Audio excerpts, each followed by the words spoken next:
Long before kings and crowns, before thrones and temples, there was a land torn between promise and peril, Canaan, the land that had been sworn to Abraham, Isaac, and Jacob. A land flowing with milk and honey was now a fractured stage upon which 12 tribes wandered restlessly, struggling to survive. It was not yet a kingdom. It was not even a nation in the conventional sense. It was a collection of tribes with shared blood but divided hearts, bound loosely by ancient covenants and drifting further from the voice that had once thundered from Mount Sinai. If you enjoy Bible stories, I'd love to hear from you in the comments. Before we dive into the life of Dawood and all the thrilling adventures he's lived, make sure to subscribe so you don't miss any of the upcoming stories, and to ensure a peaceful, restful sleep ahead. Oh, and before you drift off, don't forget to hit that like button. This was Israel in the days of the Judges, a time of shadows. The judges were not monarchs. They held no crowns, built no cities, and left behind few monuments. They were deliverers, military champions raised up by divine appointment to rescue Israel from its enemies whenever the people fell into sin and were handed over to their oppressors. Their reigns were temporary, episodic, and often tragic. Samson, Deborah, Gideon, Jephthah, each rose, fought, and faded. There was no succession, no dynasty, only cycles of rebellion, oppression, deliverance, and brief peace. But the peace never lasted. The book of Judges ends with a phrase that haunts the soul of the nation. In those days there was no king in Israel. Every man did what was right in his own eyes. This was not just a political observation, it was a moral verdict. A spiritual diagnosis. Law had become relative, justice was tribal, and the covenant that once bound Israel to their God had grown faint, distant, almost forgotten. The Philistines, warlike coastal invaders with iron weapons and military discipline, had grown stronger. Their cities were fortified, their armies disciplined, and their gods celebrated in monumental temples. The Israelites, by contrast, remained largely agrarian, poorly armed, and increasingly fearful. Without central leadership, every tribe defended only its own territory. No one rose to speak for all. No one led. Yet, amidst this fragmentation, there remained one unifying thread: the Ark of the Covenant. The golden chest, said to house the tablets of the law, Aaron's staff, and a jar of manna, stood as the symbol of divine presence among the people. It was kept in Shiloh, in the tabernacle, under the care of the aging high priest Eli. But even the priesthood had fallen into disrepair. Eli's sons, Hophni and Phinehas, used their position to extort offerings and prey upon the vulnerable. They treated the sacrifices of the Lord with contempt, and the people, once reverent, had grown cynical. The spiritual decay mirrored the political chaos. Israel had lost its center. God was still there, but his voice had grown silent. Prophecy was rare, visions were scarcer still. The people had the law, but they had lost the heart to obey it. And then, a prayer. In the quiet desperation of a barren woman, something began to stir. Hannah, mocked and humiliated by her fertility, came to the sanctuary of Shiloh not with rituals or ceremonies, but with tears. Her lips moved silently, her soul poured out grief. And from that grief she made a vow. If God would give her a son, she would give him back. God heard. The child's name was Samuel, meaning God has heard. He was raised in the sanctuary, mentored by Eli, and from a young age became a vessel for the word of the Lord. One night, the silence broke. A voice called out, "Samuel, Samuel!" Thinking it was Eli, the boy ran to the priest 3 times. Finally, Eli realized what was happening and instructed the boy to respond, "Speak, Lord, for your servant is listening." From that moment on, Samuel became more than a boy in the temple. He became a prophet, and not just a prophet, but the first one in generations to speak with divine clarity and authority. As Samuel grew, so did his influence. He traveled from town to town, judging disputes, rebuking sin, and calling Israel back to God. The people recognized that the Lord was with him, and for the first time in years, there was hope. But Samuel, like all men, was mortal. He grew old, and when it came time to appoint successors, he placed his sons, Joel and Abijah, as judges over Israel. The people had seen this before. Eli had done the same, and his sons had brought ruin. Samuel's sons were no better. They were corrupt, greedy, and unjust. The people, disillusioned by yet another failed generation, came together with a demand that would alter the trajectory of Israel forever. "Give us a king to judge us like all the nations." It was not a request, it was a rejection. Samuel was heartbroken. He had poured his life into leading the people toward God. He had been their prophet, their judge, their intercessor. To him, the desire for a king was a betrayal, not just of him, but of the covenant. Israel had always been different. Unlike other nations, their king was God. Their law came from the mountain, not the palace. They were meant to be a light among the nations, not imitators of them. But God, in His wisdom, saw deeper. "Listen to the voice of the people," He told Samuel, "for they have not rejected you, but they have rejected me from being king over them." It was one of the most sobering moments in Israel's history. The people had tired of the invisible. They wanted a king they could see, armies they could count, fortresses they could touch. They wanted to be like everyone else, and God would let them. Yet even in this concession, there was a plan. God would choose the king. He would guide the process through Samuel. And though the people's motives were flawed, God would use the monarchy to shape the future. It would be a line of kings that would stretch across centuries, through exile and return, all the way to the one they would later call the Son of David. But that was still far off. For now, Samuel warned the people. He spoke of what a king would demand: taxes, conscription, land, and loyalty. He would take their sons for war, their daughters for labor, and their harvests for his court. But the people would not be deterred. "We want a king," they repeated, "so that we may be like the other nations, and that he may go out before us and fight our battles." It was done. The stage was set. Samuel, the last judge and the first great prophet since Moses, would now become the kingmaker. He would anoint Saul, a tall, impressive man from the tribe of Benjamin, who would become Israel's first monarch. Saul would begin well, but end in tragedy. His story, filled with jealousy, fear, and disobedience, would become a lesson in what happens when kings forget who truly reigns. But Saul's fall would not be the end, it would be the opening act. For in the fields of Bethlehem, among the sheep and stones, lived a boy no one noticed, the youngest of 8 brothers, a musician, a shepherd, a dreamer. He would not rise by ambition, but by anointing. He would not seize the throne, but wait for it. He would dance before the Lord in celebration and fall on his face in shame. He would write psalms and commit sins. He would conquer giants and be humbled by his own passions. He would become the greatest king Israel would ever know, and the symbol of a kingdom that was yet to come. His name was David, and his story was only beginning. Saul had everything Israel wanted. He was tall, head and shoulders above every man in the kingdom, broad-shouldered, handsome, from the tribe of Benjamin, one of the smallest, but still a tribe of warriors. When Samuel first laid eyes on him, he was out searching for lost donkeys, unaware that divine history was about to rest on his shoulders.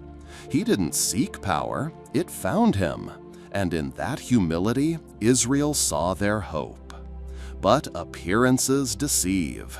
And what began in quiet anointing and military success would unravel in acts of disobedience that revealed not just Saul's weakness, but his heart.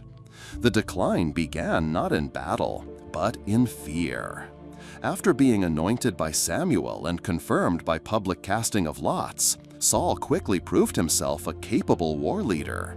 He mustered the tribes, defeated the Ammonites, and won the allegiance of a once scattered people. But as the years passed, Saul grew restless, even paranoid. He feared enemies, seen and unseen. And most dangerously, he began to act without waiting for God's word. The tipping point came at Gilgal. The Philistines had gathered a massive army, thousands of chariots, horsemen, and foot soldiers like the sand on the seashore. Israel, outnumbered and terrified, began to scatter. Some hid in caves, others fled across the Jordan. The rest waited anxiously for Samuel for 7 days. 7 days of silence. 7 days of shrinking numbers. 7 days of mounting panic. And Samuel did not come.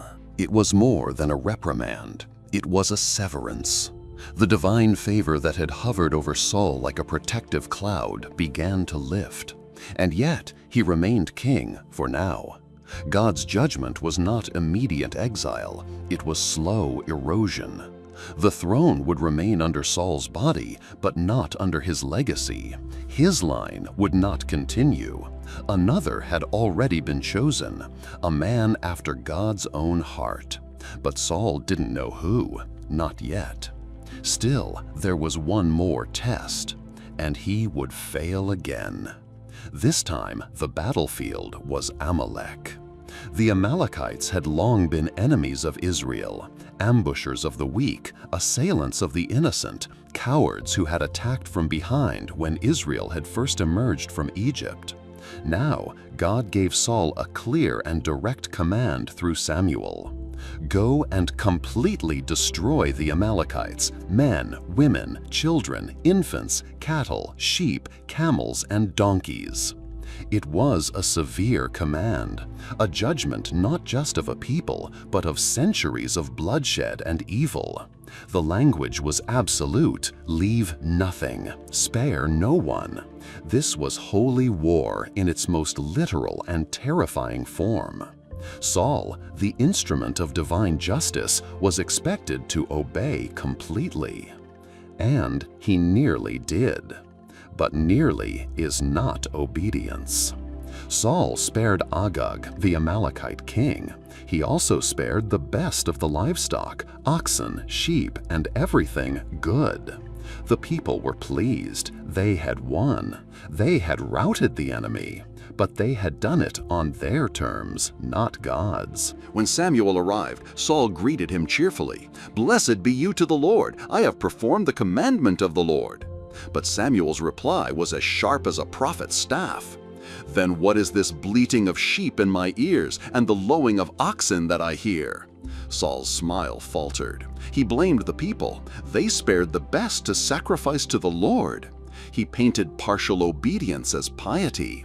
But Samuel would not be swayed. To obey is better than sacrifice. And then came the verdict, the irrevocable one. "Because you have rejected the word of the Lord, he has also rejected you from being king." The throne would not last. The anointing was lifting. The Spirit of God would soon depart. And yet again Saul begged. He tore at Samuel's robe, literally, and the fabric ripped. Samuel stared at the torn garment and uttered the words that would echo through all of Saul's remaining years. "The Lord has torn the kingdom of Israel from you this day and has given it to one better than you." It was over. And yet it wasn't. Saul was still king, still on the throne, still commanding armies. But spiritually, he was hollowed out. What remained was a man grasping at a crown already marked for another head. Worse still, Samuel left him and did not see him again. The prophet who had anointed him now turned away in grief, not for his own sake, but for what Saul might have been, for what Israel could have had. The dream of a righteous king, a true David before David, had crumbled into dust. And Saul knew. That is perhaps the cruelest part of his story. He knew. He knew the kingdom would slip from his family. He knew someone else would rise. He knew the favor of God was gone. But he did not step down. He did not humble himself fully. He clung to his title, to his robes, to his throne, even as the Spirit of God moved on. And in that vacuum, something else came, a tormenting spirit. Where once there had been courage, there was now paranoia. Where once there was prophecy, now there were dreams of doom. Saul became unpredictable, violent, haunted. The text says, an evil spirit from the Lord tormented him. The language is mysterious, but the effect was devastating. Depression, rage, sudden outbursts, suspicion.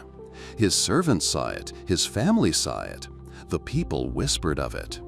And it was in this fragile state, this broken, anxious twilight of Saul's reign, that someone made a simple suggestion. Let us find someone who can play the lyre, and whenever the evil spirit comes upon you, he will play and you will be well. It sounded like a small idea, a musician for a troubled king. But heaven was at work, for that musician would be a young shepherd from Bethlehem, a boy named David. And as David's fingers touched the strings of his lyre, and the music calmed Saul's tormented soul, the winds of history shifted. The rejected king had unknowingly invited his replacement into the palace, the very one whom God had already chosen, the man after God's own heart. But for now, Saul was still king, still armored, still feared. And yet the seeds of his downfall had been planted, not by rebellion, but by refusal. Refusal to obey, refusal to surrender, refusal to see that kingship without submission is a throne without foundation. And God had moved on. The silence of God weighs heavier than his commands. After Saul's disobedience and the prophetic tearing of the kingdom from his hands, Samuel withdrew, not just from the court, but from public prophecy. The man who had once judged Israel with unwavering boldness now mourned in private. Days turned into weeks, and weeks into months, and still Samuel grieved Saul, not merely as a failed king, but as a lost soul. He had anointed him, he had guided him, he had prayed for him. And now Saul remained king in name, but the Spirit had left him. And Samuel could not move on, until one day the word of the Lord came, not with comfort, but with confrontation. How long will you mourn for Saul, since I have rejected him as king over Israel? Fill your horn with oil and go. I am sending you to Jesse of Bethlehem. I have chosen one of his sons to be king. It wasn't a suggestion, it was a commission. Samuel trembled. How can I go? If Saul hears about it, he will kill me. The Lord replied with instructions wrapped in caution and providence. Take a heifer with you and say, I have come to sacrifice to the Lord. Invite Jesse to the sacrifice, and I will show you what to do. You are to anoint for me the one I indicate. And just like that, the next chapter of Israel's story began, not in the palaces of power, but in the quiet hills of Bethlehem. Bethlehem, the town of Ruth and Boaz, of shepherds and wheat fields, of no particular renown. It was an unlikely place for kingship to be born. Yet that was the way of Yahweh. He passed over cities of glory for towns of obscurity. He looked not at height or bloodline, but at the heart. Samuel arrived with the weight of divine purpose hidden behind the veil of ritual sacrifice. The elders of Bethlehem, seeing the old prophet approach, were afraid. His presence always meant something. Judgment? Doom? War? "Do you come in peace?" they asked.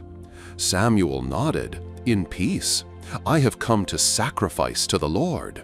Consecrate yourselves and come with me to the sacrifice." He singled out Jesse of Bethlehem, a farmer, a father of 8 sons, and invited him and his sons to the feast. It was all part of the divine design.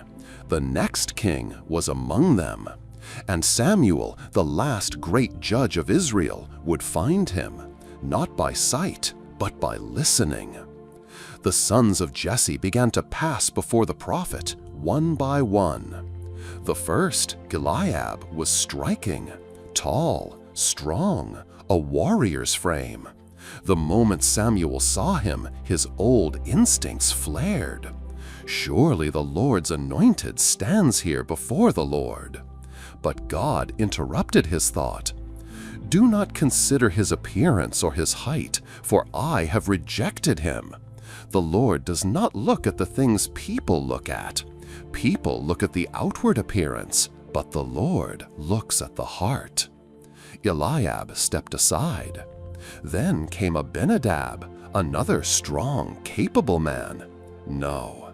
Then Shammah, still no. 7 sons passed before Samuel.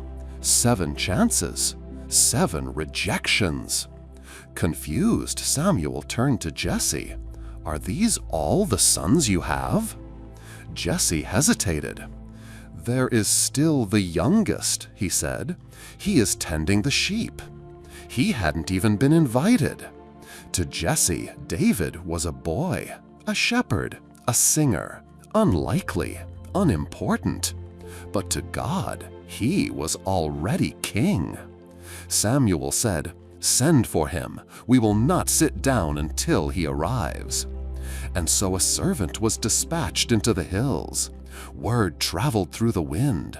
Somewhere in the pasture, a teenager hummed melodies to his sheep. Maybe he carved poems into stones. Maybe he slung rocks at trees for sport. He was unaware that the Lord had summoned him through the voice of prophecy. David entered the circle. He was ruddy, youthful, glowing with life. He had beautiful eyes and a countenance of clarity, but nothing that screamed royalty. And yet the Lord spoke with sudden certainty. "Rise and anoint him. This is the one." And Samuel obeyed. He took the horn of oil and poured it upon David's head in the presence of his brothers. The oil ran down his hair, across his forehead, dripping onto his shoulders. It was not just an external symbol, it was a divine transfer. And from that day on, the Spirit of the Lord came powerfully upon David. No trumpet sounded, no crown was given, no throne awaited, but heaven had made its decision. David was now the true king of Israel, in the eyes of God, if not yet in the eyes of men. The spirit that had departed Saul now rested upon David, and that shift, silent, sacred, marked the beginning of a tension that would stretch across the next decades of Israel's history. What happens while a king still reigns, but without God? And what happens when God chooses a boy to replace him, but doesn't install him right away? Tension, collision, preparation. David returned to the sheep. He didn't ascend the throne. He didn't proclaim himself king. He didn't challenge Saul. He waited. That was the mystery of David's heart, a heart that obeyed not just when God commanded, but also when God withheld. A heart that trusted timing as much as truth. He had been anointed, but he would still be a shepherd for years. He had the Spirit, but he would still be hunted by the king. The palace was still far off, and yet something had shifted in the cosmos. Saul was unraveling, and David was rising. The brothers said nothing. Jesse said nothing. What could they say? They saw oil, but not destiny. They heard no thunder. Only Samuel and David knew what had just happened. One old prophet and one young shepherd standing at the intersection of history. And so Samuel left. He had done his task. He had anointed a new king. And David, ruddy, youthful David, returned to the pastures, still holding a sling, still writing psalms, still dreaming under the stars. But now the future of Israel beat in his chest, and the Spirit of the Lord would not depart. He smelled of sheep and wilderness. As David stood still, oil dripping from his head, something ancient stirred. The wind, dry and wild over the hills of Bethlehem, seemed to hush in reverence. The boy, barefoot, sun-darkened, calloused, was now marked not by age or armor or nobility, but by a mystery older than Israel itself, the anointing of the Lord. And yet, no one fully understood. Not Jesse, who looked at his youngest with a confusion that mingled pride with disbelief. Not David's brothers, who had watched Samuel pass over them one by one. They had the looks, the strength, the battle scars, yet the horn of oil had passed them by. And certainly not the elders of Bethlehem, who observed from a respectful distance. They had come to see a sacrifice. Instead, they had witnessed a coronation without a throne. But it was Samuel who understood. He saw it not with his old prophet's eyes, but with the vision shaped by years of walking with God. David was not chosen because of anything men could measure. He was chosen because his heart aligned with heaven. Still, the anointing had to remain a secret, for now. Israel already had a king. Saul still wore the crown, still commanded armies, still ruled from Gibeah. If word reached him that another had been anointed, even in a village as small as Bethlehem, it would mean death. For Samuel, for Jesse, for David. So Samuel left quickly after the ritual, leaving behind only whispers. The secrecy was not cowardice, it was timing. God often works in shadows before he reveals in light. David returned to the sheepfold, but something had changed within him. He had heard no angelic choir, no booming voice from the clouds, but he knew. Deep in his spirit there was a stirring. The presence of the Lord that had once rested on the tabernacle now rested on him.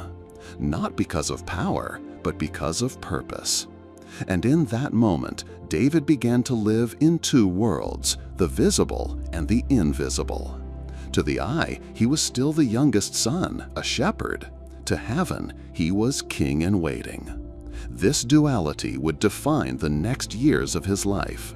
He would learn to fight bears and lions before he ever faced a man. He would write psalms before he wore a crown. He would suffer exile before he ruled a kingdom. Because the road to the throne was not straight. It was winding, costly, sanctifying. But before the trials came, there was the pasture. And in that quiet pasture outside Bethlehem, the shepherd boy began to change. He watched the flock, yes, but with a new burden. He practiced his sling, yes, but now with a sense of destiny. He still sang to the sheep, but his songs deepened. His fingers strummed strings of a harp, but his spirit communed with God. He was writing the Psalms before anyone ever called them that. Before men sang them in temples, David whispered them to the stars. He composed under the open sky songs full of awe and longing. The Lord is my shepherd, I shall not want. When I consider your heavens, the work of your fingers, the moon and the stars, create in me a clean heart, O God. These were not polished verses for public recital. These were raw, intimate cries. They were born not from royal chambers, but from solitude, from brokenness, from wonder, from a boy who had been anointed, but not yet crowned. And all the while, Saul grew darker. The Spirit of the Lord had departed from him. In its absence came torment, a madness that could not be explained politically or medically. Restlessness, rage, voices, an inner fire that burned but gave no light. His servants noticed the change first. He could not sleep, he lashed out, he grew paranoid. They proposed music. Perhaps the soothing sound of a harp could calm his soul, even if the spirit would not return. "Let us find someone who can play skillfully," they said. And someone, perhaps a soldier who had passed through Bethlehem, spoke up. "I have seen a son of Jesse of Bethlehem who knows how to play the lyre. He is brave, a warrior, speaks well, and is handsome, and the Lord is with him." And so the king sent word to Jesse, "Send me your son David, who is with the sheep." It must have struck Jesse with both fear and amazement. Saul was calling for the boy, the same boy Samuel had anointed. Jesse obeyed. He sent David with gifts, bread, wine, and a young goat. The gifts of a servant, not a rival. It was a humble offering to a tormented king. And David came to court, not with ambition, but with obedience. Not to claim a crown, but to play a harp. When David entered Saul's court, the contrast was divine poetry.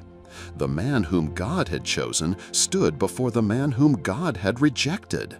One filled with the Spirit, one haunted by its absence. And Saul, unaware of the irony, loved David. He made him his armor-bearer, his personal musician, his companion in the dark hours. And when David played, the darkness fled. Whenever the Spirit from God came on Saul, David would take up his harp and play.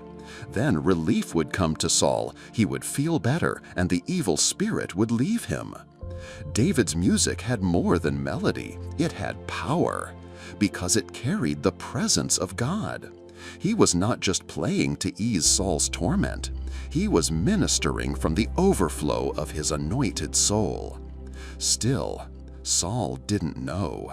He didn't know that the boy soothing his madness had already been chosen to succeed him. He didn't know that God had already moved on, that the kingdom in the eyes of heaven had already changed hands. And David said nothing. He kept the secret. He played faithfully. He served loyally. He waited humbly.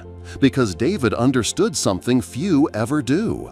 Being anointed doesn't mean you rush to the throne. It means you wait for God to open the door you were promised.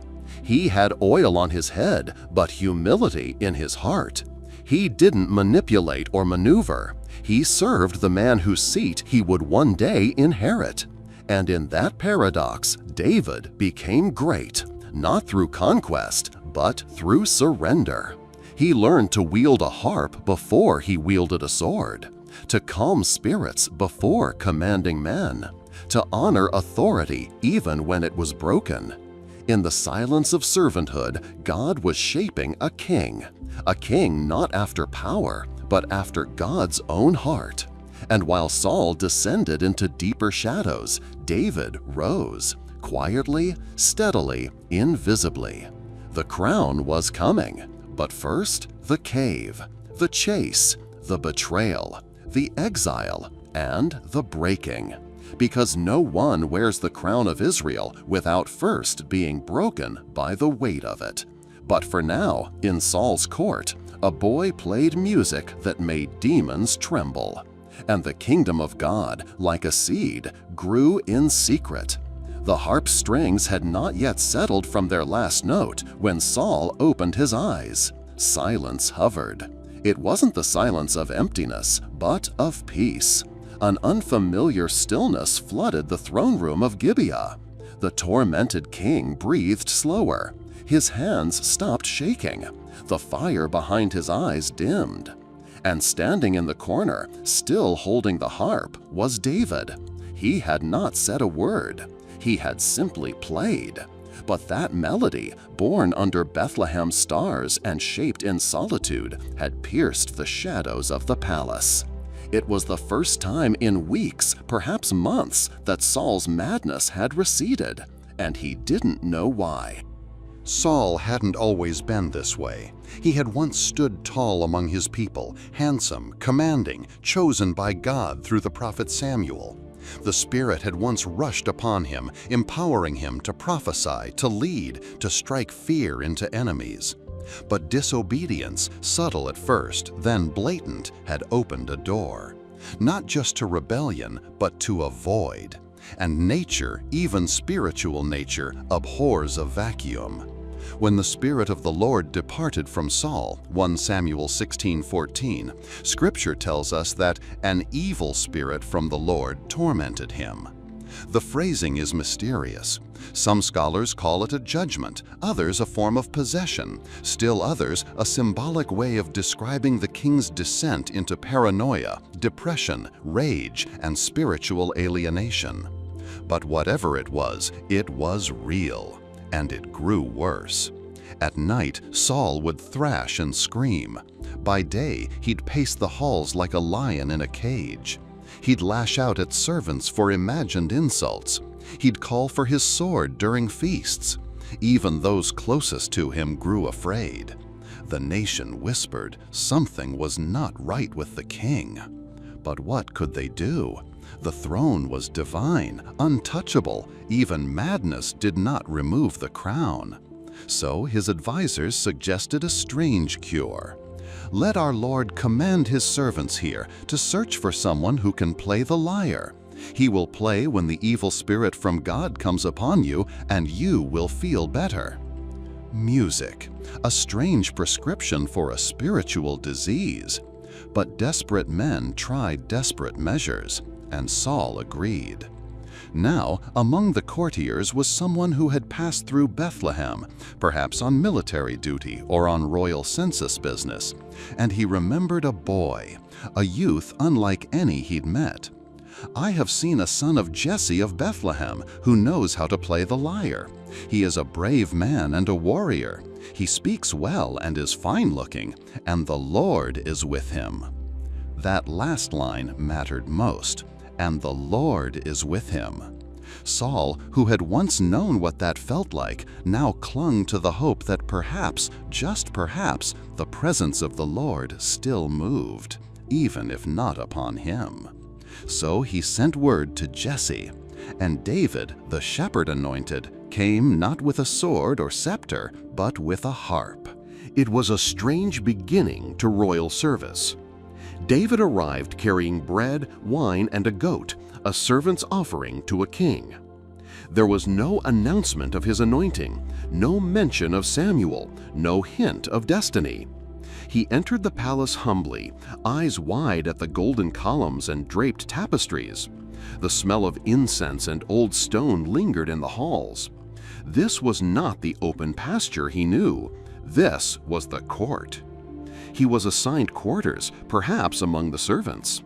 And then he was brought before Saul. The meeting was brief but profound. The moment David played, something shifted in the atmosphere. The lyre, small and wooden, became an instrument of warfare, not against flesh and blood, but against the unseen torment of the king's soul. The melody wasn't showy or dramatic. It was simple, clean, like the wind over the hills, like water over stones. But it carried weight, because it carried anointing. The servants watched in awe. They had seen physicians fail, exorcists tremble, rituals collapse. But now, a boy playing a harp had broken the storm inside the king. Saul leaned back, his eyes closed. He slept. For the first time in days. And so David was kept at court, not as a musician only, but as an armor-bearer, a trusted role close to the king's person. The position was ceremonial, but also relational. The armor-bearer shared the king's space. He knew his moods. He guarded him in battle. He was a silent observer of power. And so David, still in his teens, was now living inside the very palace he had been anointed to inherit. But he claimed nothing. He made no move. He served. He played. He watched. There's a sacred irony in it all. The boy chosen to replace Saul was now the very balm to Saul's pain. David's presence brought the Spirit. Saul's soul rejected the Spirit, and yet he needed the boy to survive. It was not only a paradox, it was divine strategy. God was softening the battlefield before the war began. David learned the court before he led the court. He saw the politics, the egos, the rituals. He understood the rhythm of the throne before he ever sat on it. And he saw Saul, not as a villain, but as a man unraveling. This experience shaped David deeply. He saw what absence from God looked like. He saw what it meant to be haunted, to be disconnected from divine presence, to be tormented by guilt, pride, and rage. And so David vowed, perhaps silently in those moments, that he would never let his heart wander far from God. His Psalms echo this cry, "Do not cast me from your presence or take your Holy Spirit from me," Psalm 51. "My soul thirsts for you, my flesh longs for you in a dry and weary land," Psalm 63. These were not abstract lyrics, they were lifelines. David knew what it was to be close to the presence, and he had seen what it looked like when that presence left. So he played again and again whenever the shadows came upon Saul. Some nights were better than others. Some days Saul was grateful. Other days he grew suspicious, even jealous. The seeds of future hatred were being planted, but for now Saul embraced the boy. He did not yet see the threat. He only felt the relief. Perhaps David, lying on a stone pallet after a long day in the palace, whispered to God, "Why am I here?" He had been anointed king, but now he wore no crown. He had been called, but now he answered to another.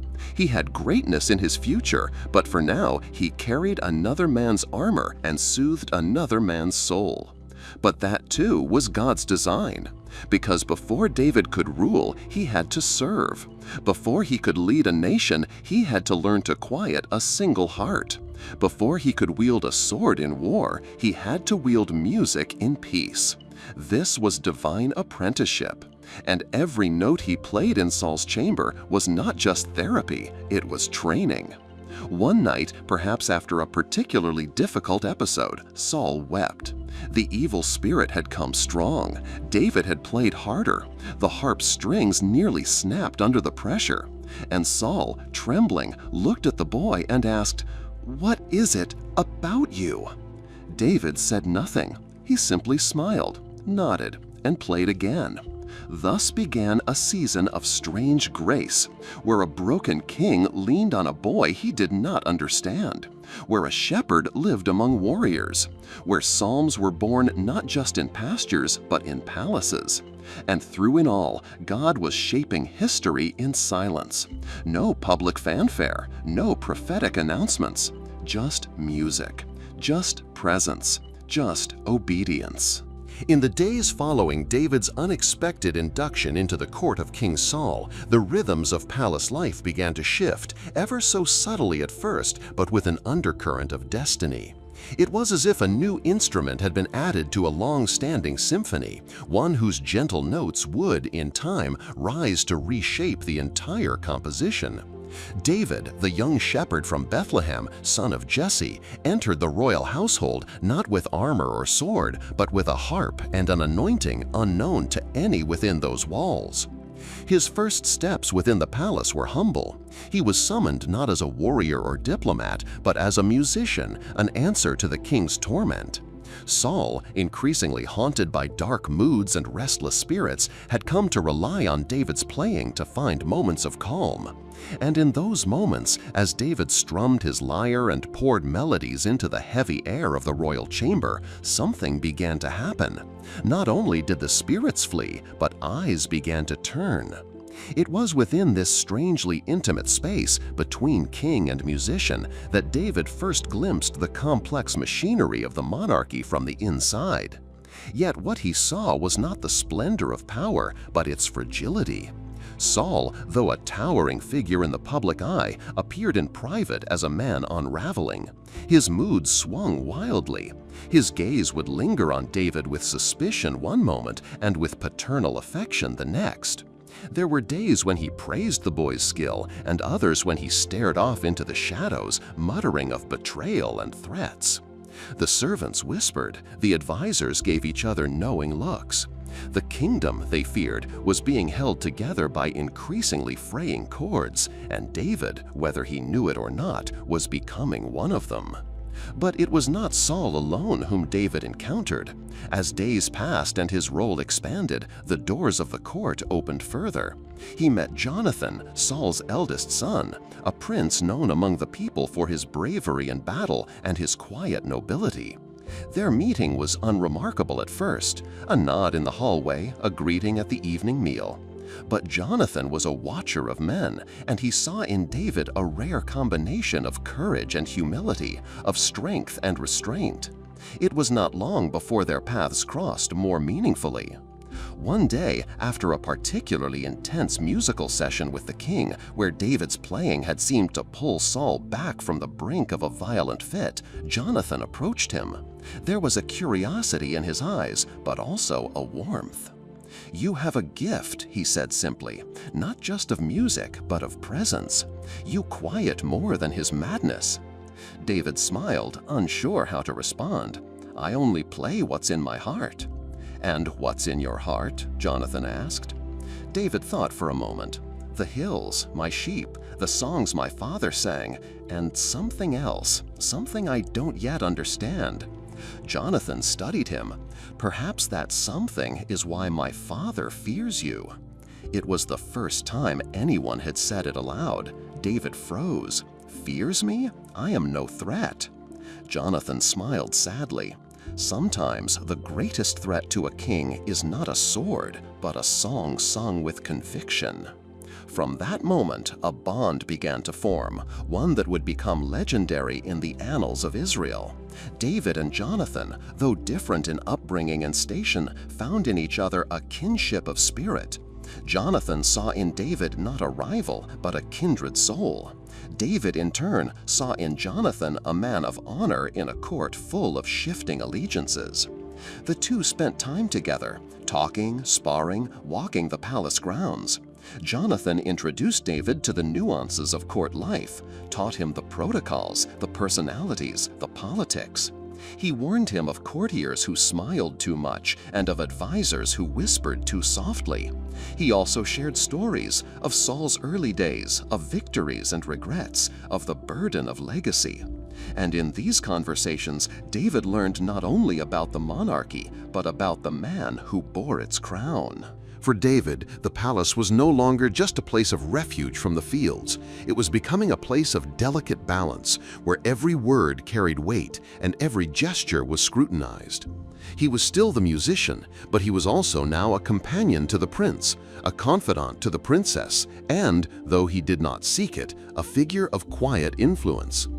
And yet he never overstepped. He remained respectful, never forgetting that he stood in the house of the man still anointed as king. He continued to serve faithfully, to play when summoned, to offer no challenge. But within him, the echoes of the prophet's anointing remained. He had been chosen, though only he and Samuel knew it. And that knowledge, quiet but persistent, became a compass through the treacherous terrain of royal life. One evening, as he walked the corridors after playing for Saul, he passed by the council chamber and overheard a fragment of conversation. It was one of the commanders speaking to Abner, the king's cousin and military chief. "They say the lad felled a lion with his bare hands," the commander said. Abner grunted. "They say many things. The king likes him for now, but if he rises too far, too fast, well, we've seen what happens to favorites." David paused, then moved on quietly. The words echoed in his mind. He was rising, without seeking it, without scheming. And that, perhaps, was the greatest threat of all. The palace taught him more than any battlefield could. It taught him about hearts, how they turn, how they trust, how they betray. It taught him that loyalty was a fragile thing, and that power, once held, was rarely shared willingly. It taught him that favor was a double-edged sword. But above all, it taught him to wait. For in the quiet spaces between music and politics, between friendship and suspicion, David was learning the art of patience. He would not force his way forward. The Lord who had chosen him would open the doors in his own time. For now, he would serve. For now, he would play. For now, he would watch and learn. The valley lay silent beneath a sky smudged with smoke and the breath of war. On either side of the Elah Valley, the armies of Israel and the Philistines stood entrenched, locked in a standoff that had dragged on for days. Tents flapped in the wind, and soldiers' armor clinked with the unease of uncertainty. No sword had yet been drawn in mass battle, but a far greater drama was unfolding between the lines. At the heart of it was not a clash of nations, but of wills, faiths, and destinies. And in the midst of it all, a shepherd boy stepped forward. David, the youngest of Jesse's 8 sons, had not come to the battlefield as a warrior. He had arrived bearing bread and cheese for his brothers who served in King Saul's army. He was a courier, an errand boy, not a soldier. Yet his eyes, keen from years of watching sheep in the Judean hills, saw what others missed. He saw fear, paralysis, a nation whose faith was crumbling before the voice of a single man. That man was Goliath. Towering over 9 feet tall, armored like a fortress, Goliath of Gath was more than a man. He was a weapon. The Philistine giant emerged from his camp twice a day for 40 days, hurling insults at Israel and mocking their God. "Choose a man and have him come down to me," he shouted, voice booming over the valley like thunder. "If he is able to fight and kill me, we will become your subjects. But if I overcome him and kill him, you will become our subjects and serve us." The challenge was simple: one-on-one combat. Winner takes all. But no one moved. Even Saul, once a mighty warrior, now diminished in courage and spirit, stayed in his tent. The text tells us Saul and all Israel were dismayed and greatly afraid. Goliath had succeeded not by drawing blood, but by eroding the will of his enemies. He had turned the battlefield into a theater of humiliation. And this was what David could not stand. When David first heard the challenge, his reaction was not fear, but indignation. "Who is this uncircumcised Philistine," he asked aloud, "that he should defy the armies of the living God?" It was not bravado, it was theological clarity. To David, this wasn't merely a military contest, it was a spiritual crisis. The reputation of God was at stake, and no one, David believed, had the right to blaspheme him unchallenged. His brothers scoffed. Eliab, the eldest, rebuked him. "Why have you come down here, and with whom did you leave those few sheep in the wilderness?" It was a not-so-subtle reminder of David's low status. A shepherd, a youth, a nobody. But David persisted. Word of his defiance reached Saul, and the king summoned him. The moment was surreal. A boy, perhaps no older than 17, standing before a weary monarch, offering himself as champion. Saul's reply was predictable. "You are not able to go against this Philistine to fight with him. You are only a young man, and he has been a warrior from his youth." But David's answer was forged in a different kind of battlefield. He spoke not of swordplay or training, but of lions and bears. "Your servant has killed both the lion and the bear," he said, "and this uncircumcised Philistine will be like one of them, because he has defied the armies of the living God." David had learned courage not in a barracks, but in the wilderness, defending helpless sheep with his bare hands. He had learned faith not in armor, but in solitude, trusting God when no one was watching. "The Lord who rescued me from the paw of the lion and the paw of the bear," he added, "will rescue me from the hand of this Philistine." That was enough for Saul. Perhaps it was desperation. Perhaps it was the flicker of long-lost faith. He gave David permission and his armor. But David could not wear it. It was too heavy, unfamiliar, built for a warrior, not a shepherd. He removed it, choosing instead the weapons he knew: his staff, his sling, and 5 smooth stones from the brook. Then he stepped into the valley. The contrast was absurd: a teenage boy in shepherd's garb against a fully armored giant. Goliath laughed when he saw him. "Am I a dog that you come at me with sticks?" he bellowed, and cursed David by his gods. He promised to feed his flesh to the birds and the beasts. But David's reply cut through the roar of history. "You come against me with sword and spear and javelin," he said, "but I come against you in the name of the Lord Almighty, the God of the armies of Israel, whom you have defied." Then he added, "This day the Lord will deliver you into my hands, and the whole world will know that there is a God in Israel." It was not the boy who was small, it was the lens through which others viewed him. David saw reality not through fear, but through faith. He saw Goliath not as a threat, but an opportunity for God to be glorified. He ran toward the giant. 1 stone, 1 shot, 1 moment. The sling whirled, the stone flew, and Goliath fell face down, dead before he hit the ground. Silence fell upon the valley, broken only by the stunned gasps of both armies. David ran forward, drew the fallen giant's sword, and cut off his head. The Philistines fled. The Israelites surged. The tide of the battle turned with the courage of one soul anchored in divine conviction. But what makes this story eternal is not merely its drama, it is its meaning. In David, we see the inversion of human expectations. The world bets on might, stature, armor, and experience.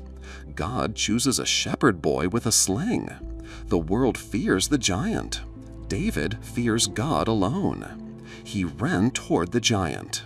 1 stone, 1 shot, 1 moment.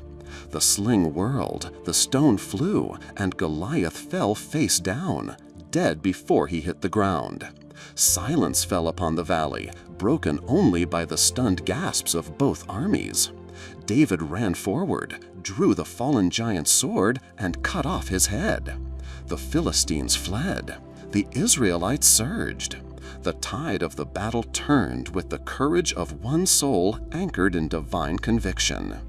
But what makes this story eternal is not merely its drama, it is its meaning. In David, we see the inversion of human expectations.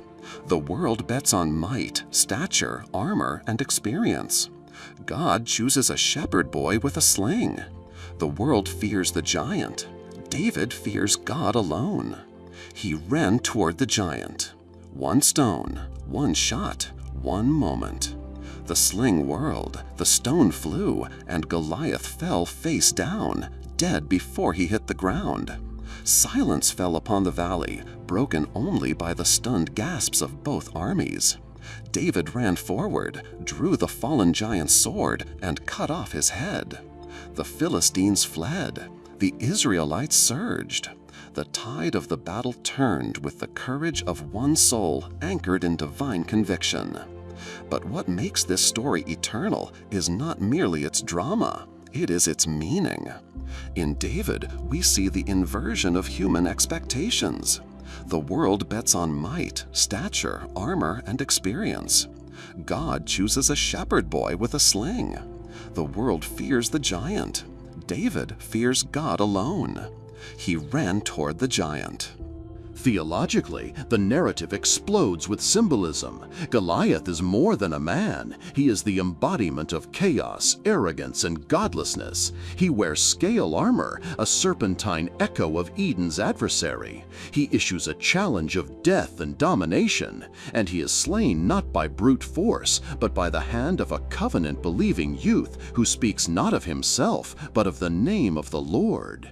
This is not just about David, it is about God showing that deliverance does not come through human strength, but through faith. It is about the reversal of expectations and the vindication of trust. And it is undeniably the moment David steps out of obscurity and into history. The aftermath was swift. David became a national hero. Songs erupted in the streets. Saul has slain his thousands, and David his tens of thousands. These words would become the seeds of jealousy, setting the stage for the long, turbulent conflict between David and Saul. But that is another chapter. For now, the boy who brought bread brought victory. The shepherd who came to watch the war ended it. And the name of the Lord, which had been mocked by a giant, was exalted by a child. The dust had barely settled on the valley of Elah when the echo of victory began to ripple across the hills of Judah. The body of Goliath, once a towering terror upon the battlefield, lay crumpled in the dirt, his massive bronze helmet knocked aside, and the great sword of the Philistines now clutched in the bloodied hand of a shepherd boy. The murmurs among the Israelite ranks rose into cheers, hesitant at first, then thunderous, like the breaking of a dam. What had just occurred defied expectation, logic, and perhaps even belief. David stood over the fallen giant, chest heaving, eyes wide not with pride, but with awe. He had faced beasts before, yes, lions and bears that prowled his flocks in the wilderness, but this was no wild animal. This was Goliath of Gath, the Philistine champion, slayer of men and breaker of armies. And David, still without beard, bearing no armor, wielding nothing more than a sling and the name of the Lord of hosts, had felled him with a single stone. It was not merely a military victory, it was a divine spectacle, a rupture in the ordinary narrative of war. And its implications began to spread before the blood was dry. When David hoisted Goliath's severed head before the trembling Israelite army, something irreversible had shifted, not just in the war against the Philistines, but in the collective psyche of a nation. The soldiers, once paralyzed with fear at the giant's taunts, now surged forward with renewed courage, chasing down the disoriented Philistines who fled in disbelief. The rout was decisive, the slaughter complete.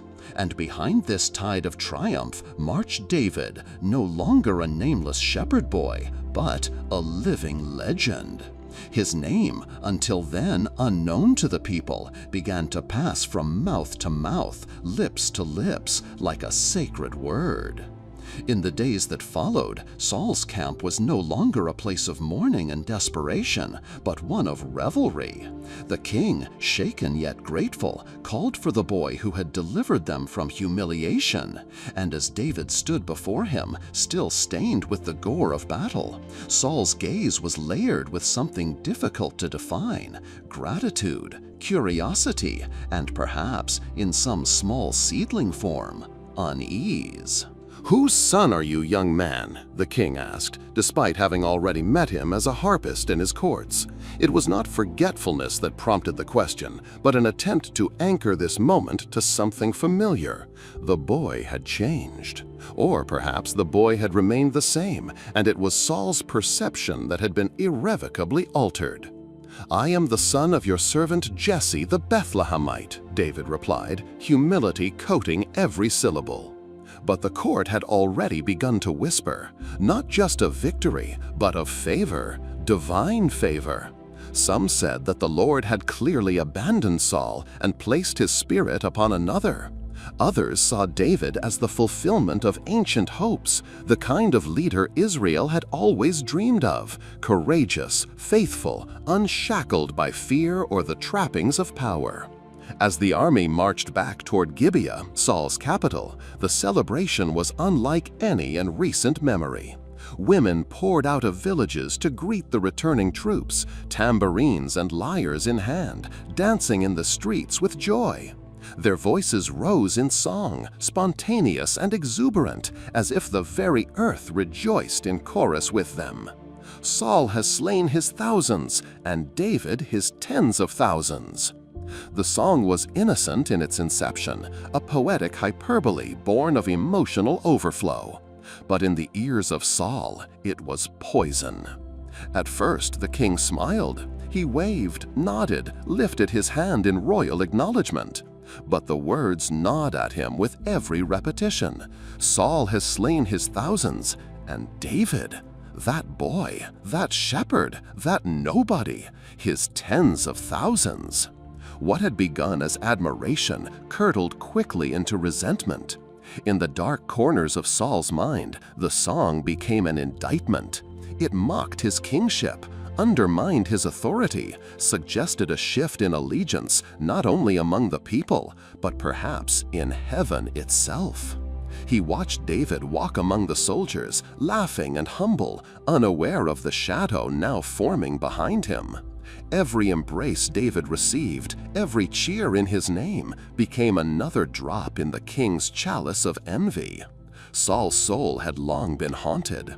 Ever since the prophet Samuel had declared the Lord's rejection of him, something had shifted inside. He no longer dreamed with the clarity of a man favored by God. His prayers felt heavy, his decisions clouded by fear and insecurity.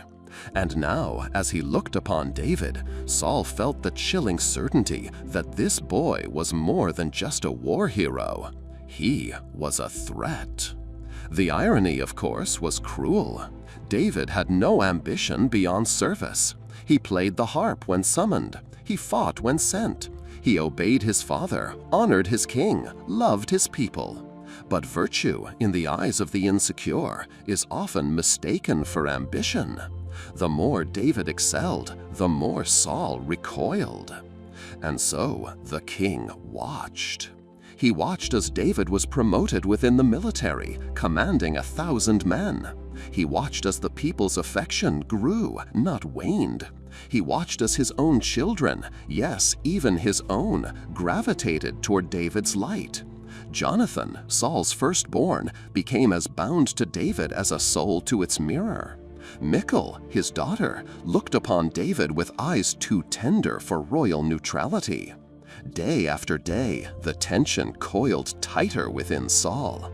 And then, one evening, the strings snapped. The harp once brought peace to Saul. Its melodies were like morning dew upon the fevered brow of a restless soul. David had been summoned many times before, not as warrior or hero, but as musician, healer of the unseen. And so, after the triumph in battle, after the crowds and the songs, David returned once again to the halls of the king, harp in hand, unaware of the storm now raging behind Saul's eyes. The throne room was quiet that evening. The torches flickered softly against the stone walls, and Saul sat with a javelin resting in his hand, not unusual in itself. Kings were warriors too, and a weapon was a symbol of authority as much as defense.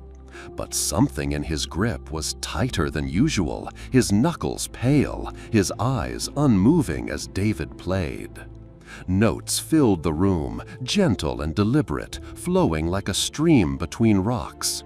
David's fingers moved with grace, his eyes closed in concentration, his heart lifted in prayer. He played not merely to please the king, but as one who ministers to the spirit, a sacred act, a service of peace.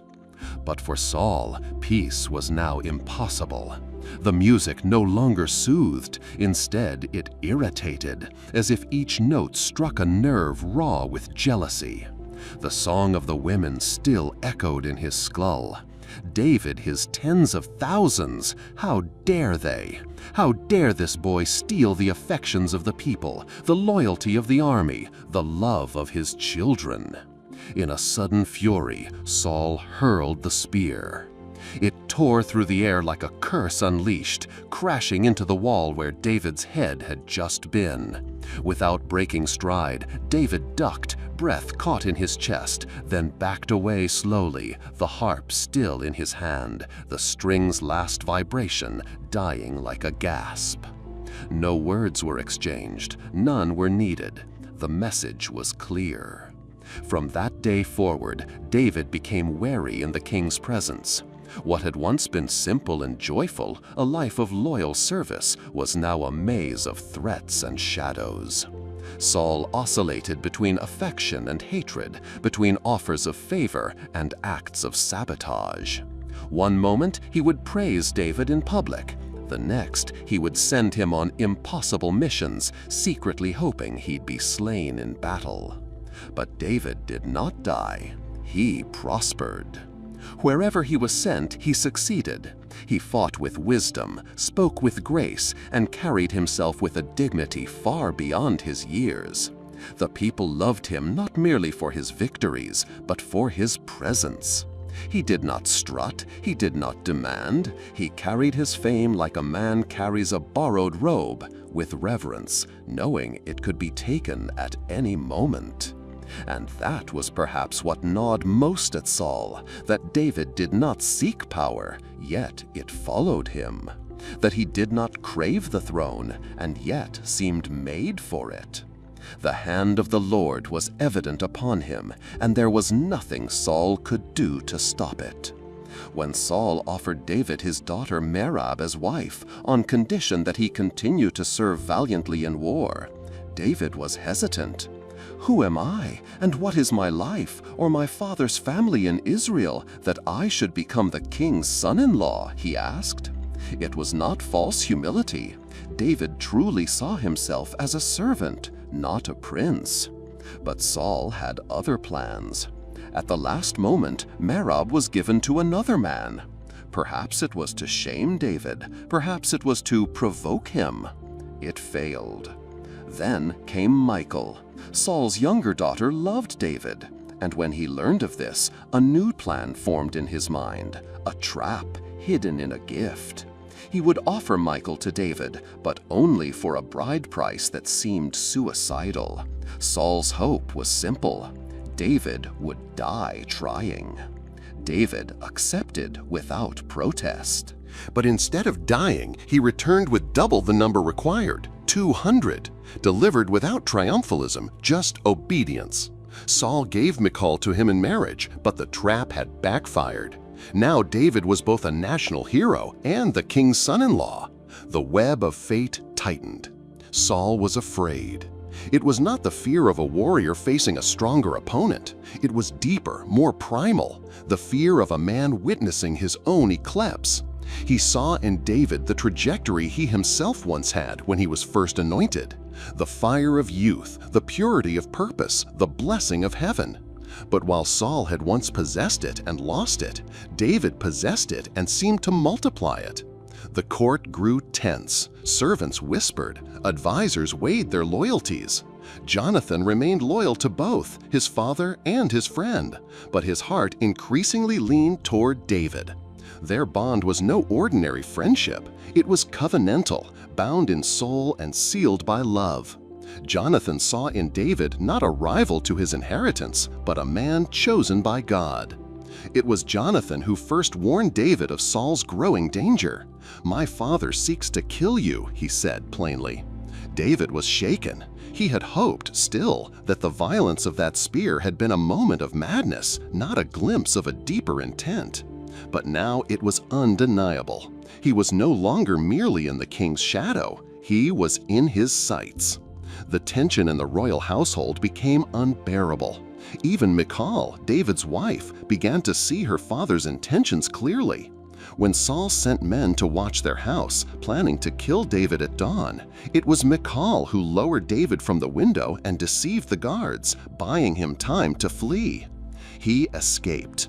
But with every step away from the palace, David left behind not just safety, but a former life. He was no longer a shepherd, no longer a court musician, no longer a son-in-law. He was a marked man. And yet, in his exile, something new would begin to form, a path that would shape him not just as a fugitive, but as a king in waiting. Back in Gibeah, Saul seethed. The people still sang David's name. The women still recalled the valley where the boy had slain the giant. Saul's spear remained embedded in the wall, mute testimony to the wrath he could neither unleash fully nor suppress. His dreams were haunted not by enemies from without, but by the looming figure of a youth who had done nothing but serve, and yet became everything Saul feared. And somewhere in the silence of a Judean cave or beneath the stars of a foreign field, David lifted his eyes to the heavens, unsure of what tomorrow held.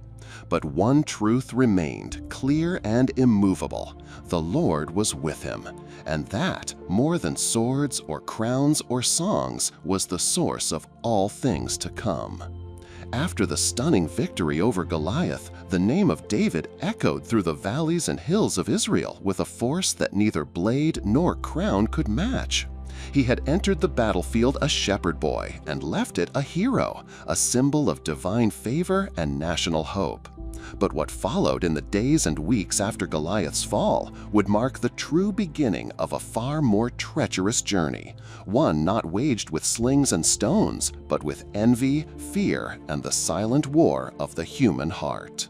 King Saul, once chosen by God and anointed through the prophet Samuel, had already begun a slow descent into spiritual disfavor. His disobedience, rash decisions, and refusal to heed the voice of the Lord had caused the prophet to declare that the kingdom would be taken from him. Yet Saul still held the throne, still led the armies, still commanded loyalty, at least outwardly. The people knew he was king, but after David's triumph, they also knew something else. The hand of the Lord seemed to rest upon the young son of Jesse. The first signs of Saul's internal turmoil appeared subtly. As David returned from battle, women poured into the streets with tambourines and songs. Their voices rang with joy and pride, but to Saul, the lyrics carried a dagger. Saul has killed his thousands, and David his tens of thousands. It was meant as praise, perhaps even as gratitude toward both king and champion, but Saul heard only the imbalance, the shift in public affection, the suggestion that David had surpassed him. In those jubilant verses, Saul perceived a threat, one that pierced deeper than any enemy's sword. From that day forward, Saul's eyes followed David not with favor, but with suspicion. The youth who had comforted him with harp music now stirred disquiet in his soul. David still played, still soothed the tormented king with melodies, but the notes no longer brought peace. They echoed instead as reminders of what Saul feared most, the rising star of another brighter than his own. David's conduct, however, remained blameless. He served Saul faithfully, led his armies with courage, and showed unwavering respect to the king who had once taken him into his court. But the winds of favor were shifting. Each victory David won, each cheer he received from the people, widened the chasm between Saul's insecurity and David's rising stature. It was not only the military exploits that troubled Saul. It was David's presence, the way he carried himself with humility and strength, the way even Saul's own children admired him. Jonathan, Saul's son, had grown close to David, their bond forged in the fires of battle and mutual admiration. The depth of their friendship was unprecedented, an alliance of souls that transcended politics or ambition. Jonathan saw in David not a rival, but a brother, perhaps even the future of Israel. Saul saw something else entirely. He saw a usurper, and so the jealousy that had once flickered like a candle within Saul now burned with the intensity of a consuming flame. Saul's fear was not irrational. In his heart, he likely remembered the prophet's words, that the kingdom would be torn from him and given to another, one better in the eyes of the Lord. Watching David succeed in every endeavor, hearing the love of the people grow louder with each passing day, Saul could not silence the growing suspicion that David was that man. And because he could not admit his own failure, he began to project the danger outward, casting David as a threat rather than a blessing. The court, once a place of regal poise, became a ground of tension. One day, as David played the harp in an attempt to soothe the king's tortured spirit, Saul's envy erupted into violence. He seized a spear and hurled it toward David, not once, but twice. Both times, David eluded the deadly thrust, but the message had been delivered. Saul's hatred was no longer a silent storm. It had taken shape in action. The palace, once a place of patronage and praise, had become a battlefield in its own right. Yet David did not retaliate. He remained composed, continued to serve, and did not abandon his loyalty. This restraint only deepened the paradox. Saul, haunted by the knowledge that God had rejected him, could not reconcile David's success with his own failures. The more David prospered, the more Saul diminished in his own eyes. Power, once his strength, had become a source of weakness. His reign was still intact, but his heart had become a fortress of fear. As Saul's paranoia grew, so did his schemes. He sought to entrap David, to place him in harm's way under the guise of reward. He offered his daughter Merab in marriage, a gesture meant to lure David into dangerous military campaigns that might bring about his death. But David humbly declined, questioning his worthiness. Saul then offered Michal, his younger daughter, who was said to love David. This time David accepted, but Saul's intent remained sinister. The marriage was a political snare, a calculated move to entangle David further in the court while placing him on increasingly perilous missions against the Philistines. But every plan Saul devised crumbled before the strange and unshakable truth. David kept returning alive, victorious, and more beloved than ever. The Lord was with him. That phrase, whispered in the courts and sung in the streets, was both David's shield and Saul's torment. It was the dividing line between a chosen vessel and a fallen king. The people saw it, Jonathan saw it. Even the servants of Saul began to admire David more than their own master. And Saul, watching his kingdom erode not by war but by affection, became a prisoner of his own envy. The tragedy of Saul's transformation lay not in the presence of a threat, but in the response to it. He could have embraced David as a gift from God, a loyal servant, even a son. But instead, he chose fear over faith, control over trust. His heart, once stirred by prophecy and divine calling, now beat with the rhythms of rage and insecurity. He had become a king at war with his own salvation. And David, a man of peace and courage, was caught in the storm of that unraveling. As David's fame increased, so did Saul's desperation. He surrounded himself with spies, issued commands to monitor David's movements, and began crafting a narrative in which David was not the nation's hope, but its greatest danger. This was not merely political maneuvering, it was spiritual blindness. Saul could no longer see the light in David because he had turned away from the light in himself. David, for his part, bore the burden of favor with astonishing grace. He did not seek the throne, did not plot or rebel. He remained the humble son of Jesse, the servant of Saul, the friend of Jonathan. But his destiny, already etched in divine intention, could not be hidden. It glimmered through every act of bravery, every song he sang, every word he spoke in wisdom. And so the lines were drawn, not by David's ambition, but by Saul's refusal to let go of a kingdom that no longer belonged to him. This chapter in their intertwined lives marked the beginning of a long and harrowing pursuit. It was the spark that lit the fire of a conflict that would stretch for years, a conflict not only between a king and his successor, but between fear and faith, between the old order and the new, between man's grasp on power and God's will unfolding through history. But what Saul underestimated in his fevered attempts to control the narrative and crush the perceived threat was the resilience not only of David, but of the divine favor upon him. No matter the circumstance, David seemed to thrive.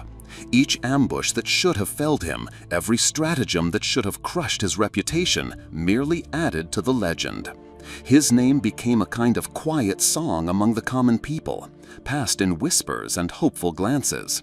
He was not just a warrior, they began to see him as the future. This realization terrified Saul. It was not just that David was strong or clever, it was that he was beloved. Power can be seized, titles conferred, but love, true affection and loyalty cannot be commanded. It is earned or divinely granted. And in David's case, it seemed to spring forth from all corners, from the warriors under his command, from the people in the fields, from Saul's own household. Even Michal, Saul's daughter and David's new wife, proved her loyalty to her husband when her father turned against him. In a moment of desperation, when Saul ordered David's arrest in his own home, Michal helped him escape through a window and deceived the soldiers with a dummy in his bed. This betrayal by his own daughter did not bring Saul clarity. It drove him deeper into madness. He began to lash out at those closest to him, including Jonathan. Saul's frustration with his son grew when Jonathan continued to defend David, insisting upon his innocence and loyalty. In a moment of rage, Saul even hurled a spear at Jonathan during a royal banquet, a symbol that no one, not even blood, could stand in the way of his spiraling obsession. Yet Jonathan remained faithful to David. They arranged a secret meeting in the fields, using coded arrows as signals. When the danger was made certain, the two young men embraced and wept, knowing that their friendship would now be tested by distance and danger. Jonathan would return to the palace. David would become a fugitive. This began David's long and harrowing years of exile, not because of guilt or rebellion, but because of a king who could not bear the reflection of a man more righteous than himself. Saul's pursuit was not motivated by justice, but by jealousy, a consuming hunger to silence the song that the women once sang, to stop the vision of his own fading glory from haunting him in the form of David's unshakable presence. Even in the wilderness, David's reputation grew. Men came to him, discontented, desperate, weary of Saul's erratic rule. They did not follow David for wealth or reward. They followed him because they saw something different in him: integrity, strength tempered by compassion, a heart not corrupted by power. He became the leader of outcasts, the captain of those who had been discarded by society. In time, this ragtag assembly would become a disciplined force, a shadow army that remained loyal not only to David, but to a vision of Israel's future that Saul no longer represented. And what of Saul in these years? He descended further into darkness.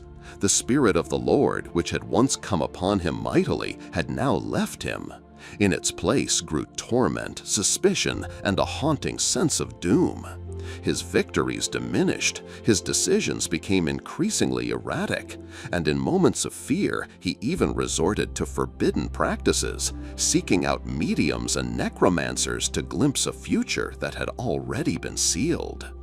The distance between Saul and David was no longer just geographical. It was spiritual, moral, existential. One man chased shadows, the other walked in light, even as he hid in caves. One grasped desperately for a crown slipping from his fingers. The other, though anointed, never once lifted his hand to seize what was not yet his. Time and again, David had the chance to kill Saul, once in a cave when the king unknowingly relieved himself near David's hiding place, again in a camp where David crept by night and took Saul's spear and water jug. In both instances, his men urged him to strike. It would be easy, it would be justified, but David refused. "I will not lay my hand upon the Lord's anointed," he declared. This was more than mere reverence. It was a declaration of principle, a statement of faith. David would wait upon the Lord's timing. His rise would not be through betrayal or force, but through obedience and patience. These moments, more than any battlefield victory, defined his greatness. They separated him from Saul, not in age or status, but in spirit. The people of Israel, though scattered and oppressed under Saul's faltering reign, began to look toward the hills and deserts where David moved like a phantom. They had no ballots, no political assemblies, but their hearts quietly shifted. The song had not been silenced, it only grew quieter, deeper, more resolved. And still Saul pursued. He devoted military resources to track David rather than to defend the borders. He trusted sycophants over seasoned commanders. His paranoia poisoned every relationship. Even when David spared his life and showed the proof of his mercy, Saul wept, but his repentance was fleeting. The jealousy remained. It was not rational. It could not be reasoned with. It was the madness of a man who had tasted God's favor and lost it. In the end, the tragedy of Saul was not that he failed to defeat David, but that he failed to see David for what he was: a gift, a successor, a chance for legacy beyond the grave. Saul might have been remembered as the first king who prepared the way for a better one. Instead, he became the symbol of what happens when a man clings to power after losing divine purpose. And so, the phrase that once echoed in the streets, "Saul has slain his thousands and David his tens of thousands," was not just a chant of military triumph. It became a prophecy, a mirror, and a wound. It revealed the hearts of both men, one consumed by envy, the other tempered by restraint. One fearful of the future, the other shaped by it. The song, once a spark of rivalry, now stood as a testament to two paths diverging, one spiraling into darkness, the other rising into destiny. The throne room of Saul, once a place of regal dignity and divine authority, had become a hall of suspicion and rage. David's presence, once welcomed as a balm to the king's tortured soul, had turned into a living reminder of Saul's waning favor with God. Every movement David made was scrutinized, every word weighed for signs of disloyalty. The melodies of his harp, once soothing, now grated against Saul's nerves. The harmony between them was gone, replaced by a tension thick enough to be carved with a blade. It began subtly. A cold glance from Saul during meals, a delay in responding to David's words, the withdrawal of personal trust, the gradual erosion of camaraderie. David, ever perceptive, sensed the shift before the first spear was thrown. He saw it in Saul's clenched jaw, in the way his fingers twitched at the edge of his robes when David entered the room. Something had broken in the king, and it was directed at him. Then, one evening, as David played the harp before Saul in the palace chamber, a duty he had performed countless times to ease the king's troubled spirit, Saul's wrath overcame him. In a fit of sudden violence, the king hurled his spear toward David with deadly intent. The weapon thudded into the wall, narrowly missing its mark. David's instincts, honed on the battlefield, saved him. He fled the room without retaliation, without a word, his heart pounding not from fear alone, but from the certainty of what had begun. The king wanted him dead. Saul's jealousy had become a vendetta, and that vendetta became policy. He no longer saw David as a subject or even as a son-in-law, but as a usurper in the making. To Saul, every honor David received from the people was a step toward rebellion, every act of loyalty a deception. And so, the palace that once sheltered David became a cage of danger. Michal, David's wife and Saul's daughter, became his unexpected savior. Learning of her father's intent to send soldiers to arrest David by night, she warned her husband. That night, under the cover of darkness, she lowered him through a window. She placed a household idol in their bed, covering it with goat hair and blankets to deceive the guards. When the soldiers arrived, she claimed David was sick. By the time they discovered the ruse, he was gone.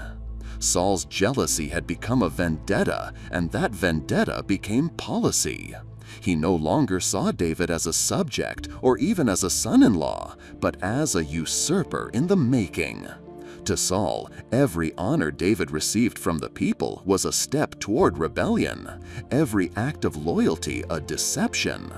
And so, the palace that once sheltered David became a cage of danger. Michal, David's wife and Saul's daughter, became his unexpected savior. Learning of her father's intent to send soldiers to arrest David by night, she warned her husband. That night, under the cover of darkness, she lowered him through a window. She placed a household idol in their bed, covering it with goat hair and blankets to deceive the guards. When the soldiers arrived, she claimed David was sick. By the time they discovered the ruse, he was gone. David fled to Samuel at Ramah, seeking refuge not only in the prophet's protection, but in the memory of his anointing. Yet even here, Saul's determination followed. He sent messengers to capture David, but each group, upon arriving, was overtaken by the Spirit of the Lord and began to prophesy instead of arresting. Frustrated, Saul came himself, and he too fell under the power of God, prophesying all night, stripped of his robes and dignity. It was a divine rebuke, a momentary glimpse of the king's spiritual nakedness, yet it did not turn him from his path. His obsession returned with renewed force.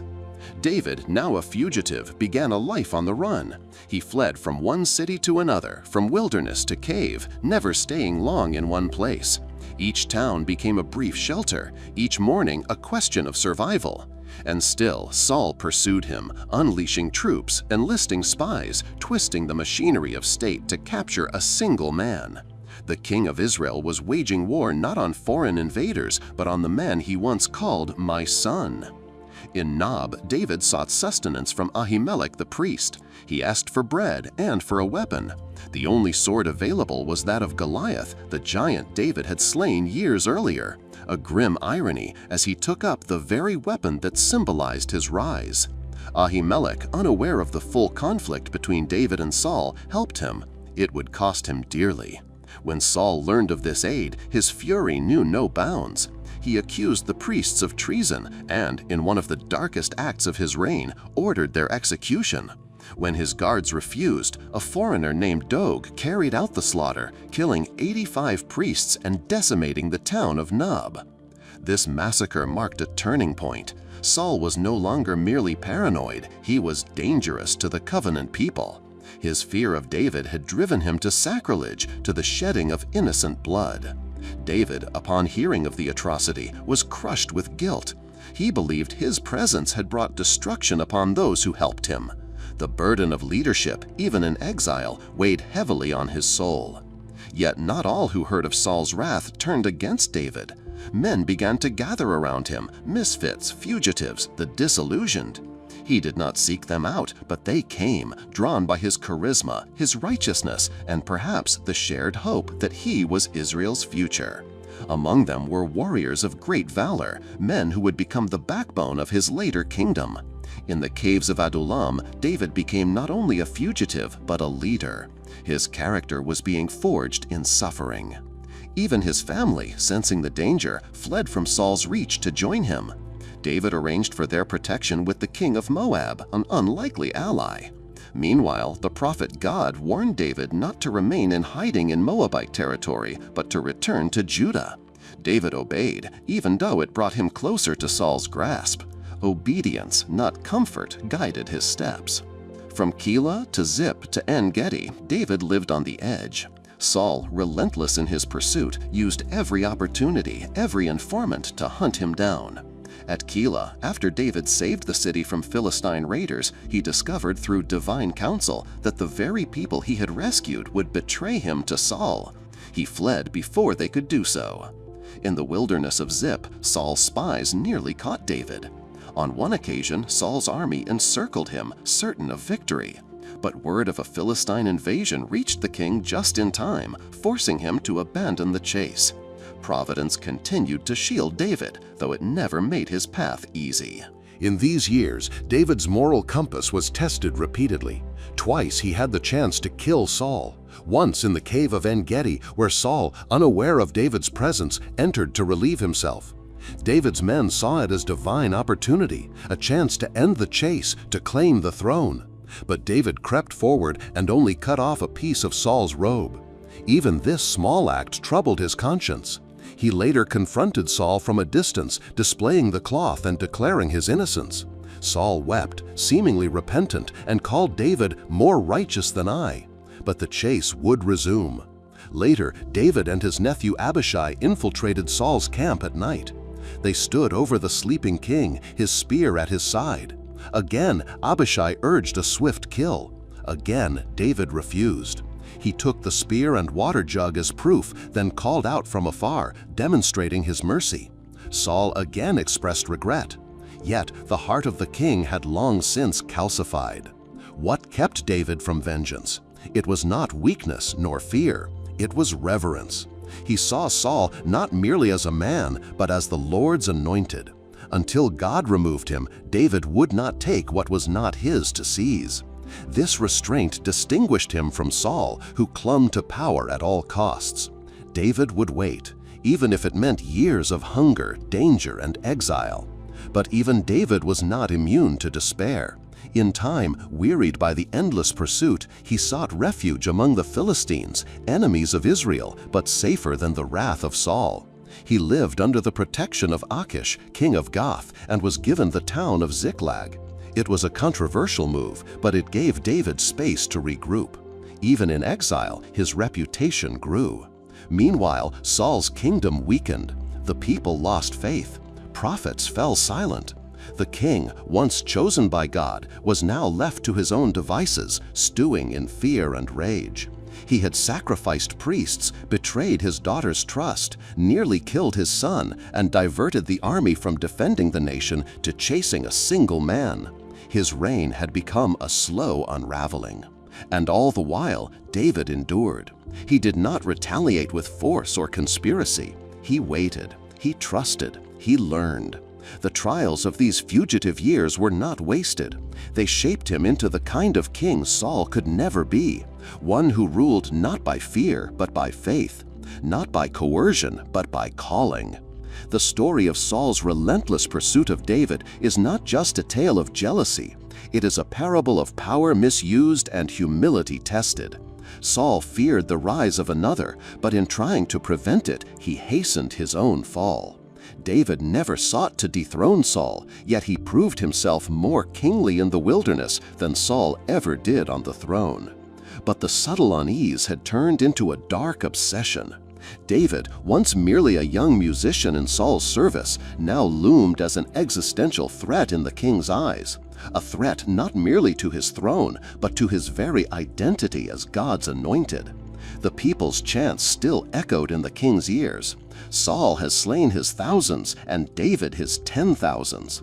These words did more than sting, they festered.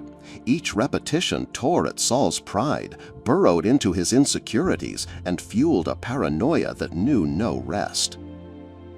David had become beloved among the people. His victories against the Philistines, his humble demeanor, and his divine favor were evident to all. Saul could feel the loyalty of the nation subtly shifting, not through rebellion or sedition, but through admiration. The people did not raise arms against Saul, but their eyes followed David. Their hopes and songs spoke more loudly than swords ever could. In the palace, the tension became unbearable. David, unaware of the full depths of Saul's jealousy, continued to serve. He played his lyre to soothe the king's tormented soul, unaware that behind Saul's troubled gaze was a heart spiraling into violence. On one such evening, while David played as he always did, Saul, gripped by an evil spirit from the Lord, perhaps a poetic expression of his descent into spiritual chaos, grasped a spear and hurled it toward the young man. David, nimble and alert, evaded the attack. But the spear was not just a weapon, it was a declaration. Saul, the father figure and king, had become a predator. That moment shattered the illusion that David could continue to exist peacefully in Saul's court. And yet, despite the attempt on his life, David remained. Whether it was loyalty, naivety, or hope, he stayed. But Saul's heart had hardened. The man once chosen by God to shepherd Israel had now begun plotting murder, not in the field of battle, but in the corridors of his own palace.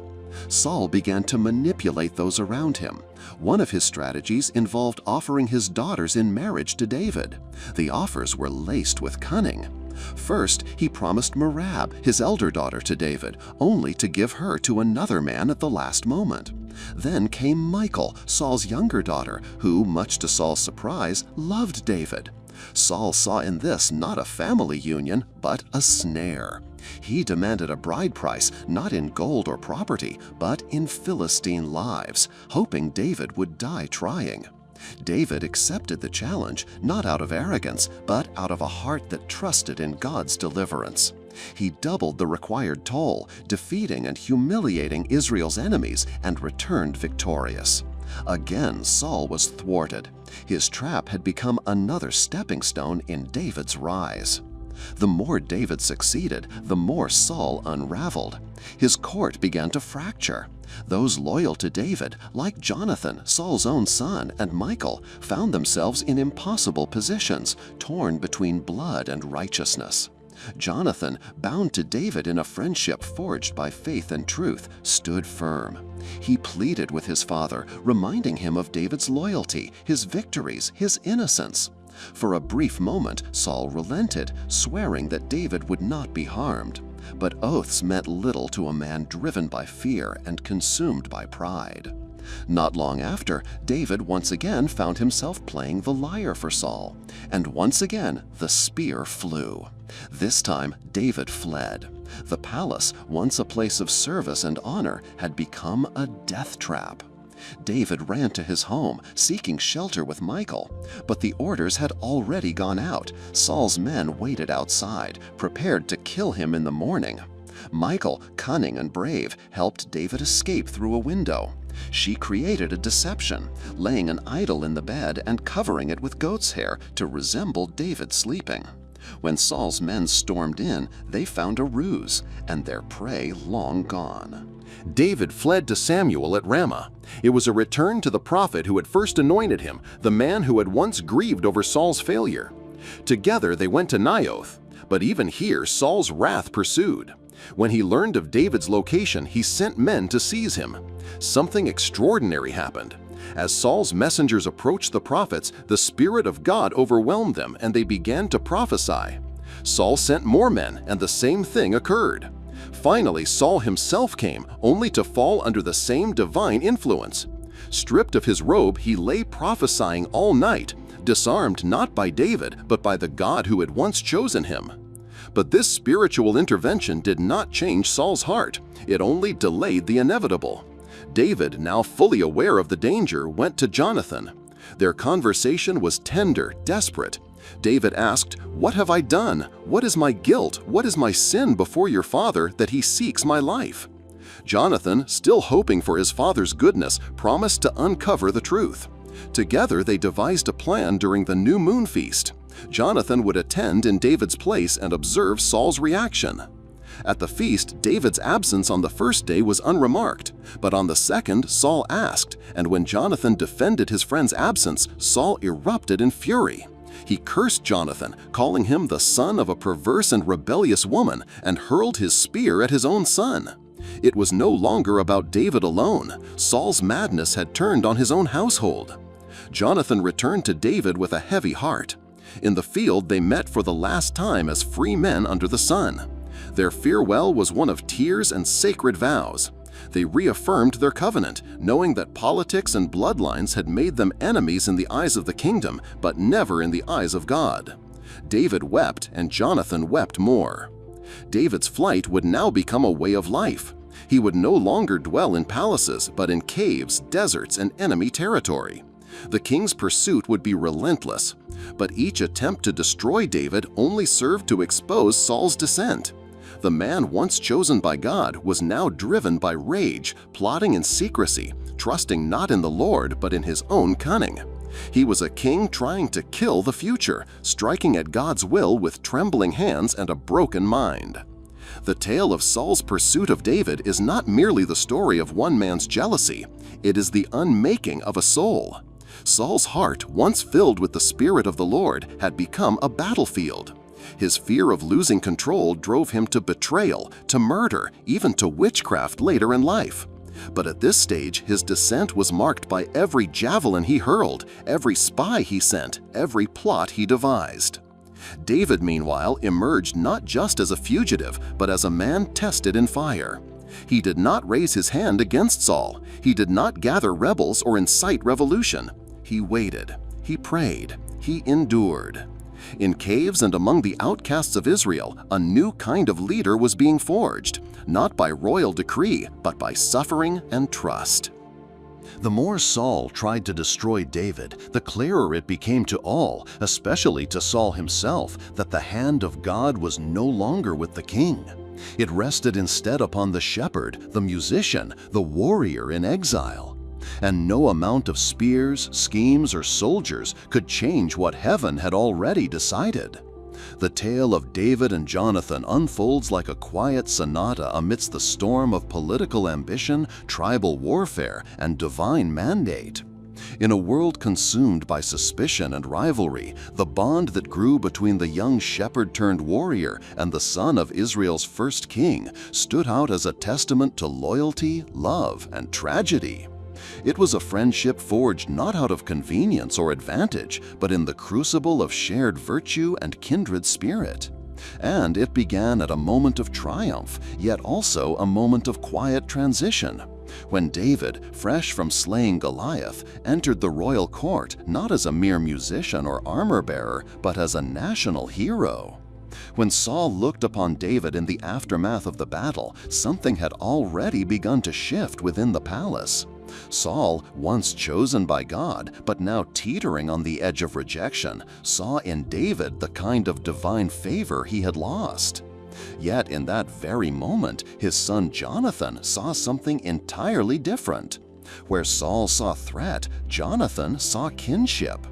The biblical text describes Jonathan's heart as being knit to David's soul, a term that carries deep emotional resonance.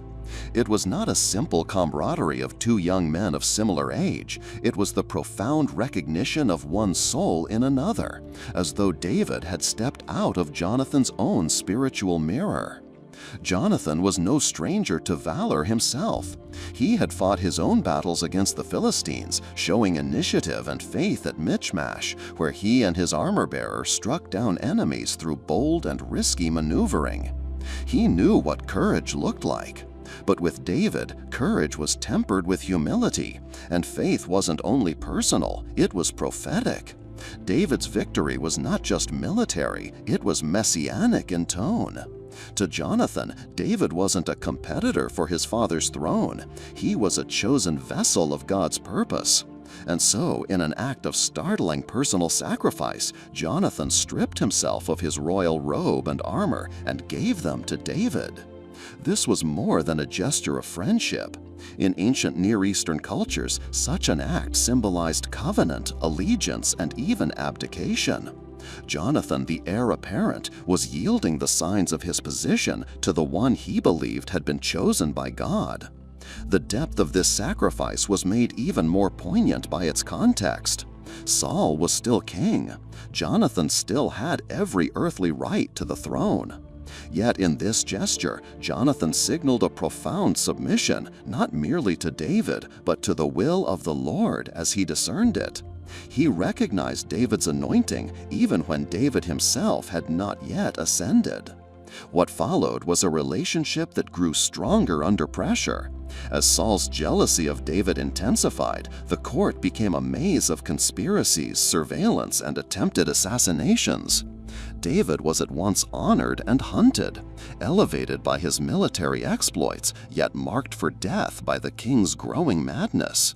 And it was Jonathan, the very son of the man who wanted David dead, who stood between the two. Again and again, he spoke on David's behalf, pleaded with his father, reminded him of David's loyalty and innocence. At times, he was successful in temporarily calming Saul's rage, but those reprieves were always short-lived. Jonathan's loyalty was not blind. He was not unaware of the complexities. He knew his father's instability, just as he knew the cost of standing beside David. Yet his friendship was unshaken. In one of the most poignant exchanges recorded in the scriptures, David, in hiding and fearing for his life, met with Jonathan in a field. There, the two reaffirmed their covenant. David, uncertain of his fate, asked Jonathan for assurance, not only that he would be warned if Saul intended harm, but that Jonathan would never withdraw his kindness, even if David were to become king. Jonathan swore not only loyalty to David, mercy to David's future house. This was not just friendship. This was a political covenant, crafted in secret, rooted in love, and built upon the assumption that the future would look radically different. Their communication became coded. Arrows would be used as signals, servants dispatched with pretense. In a world where the air buzzed with suspicion, their friendship had to become an underground network of loyalty. And through it all, Jonathan never betrayed his friend. Even when his own father, in a fit of rage, hurled a spear at him for defending David, Jonathan did not waver. His allegiance to righteousness overrode blood ties. His sense of divine justice eclipsed royal expectation. That moment, when Saul attempted to kill his own son, was perhaps the clearest confirmation that Jonathan's heart was aligned with heaven more than heritage. But the friendship was not destined for domestic tranquility. David would go on the run. Jonathan would return to the court. Their paths, though intertwined by affection, diverged in destiny. One was marked for a throne he had never sought. The other was born to a throne he would never receive.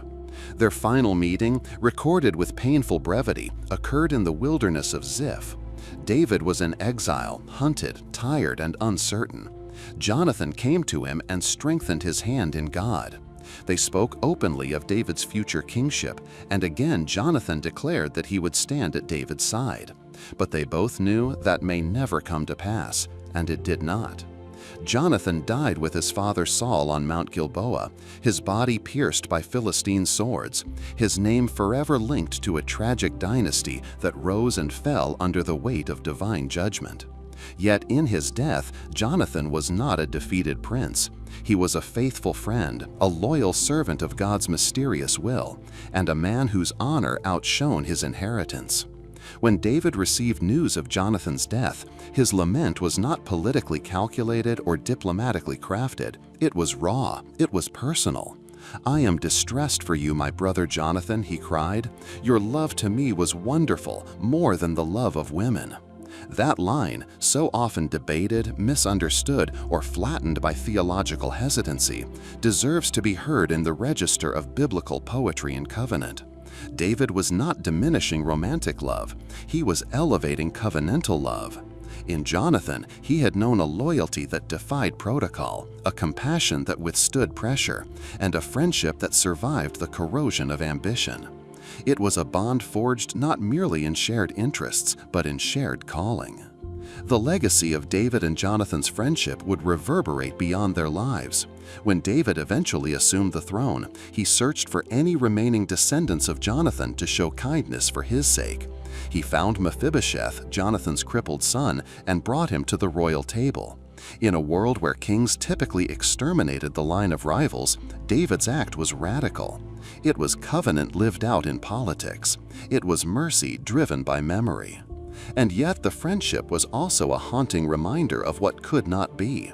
David ruled alone. Jonathan never lived to see the future he had once prophesied beside his friend. Their covenant, while honored by David, remained one-sided in its fulfillment. This tension gives their story both its beauty and its ache. In the end, Jonathan stands as one of Scripture's most noble yet tragic figures, a man who saw the future clearly, who loved deeply, who obeyed God quietly, and who died before the dawn he helped prepare.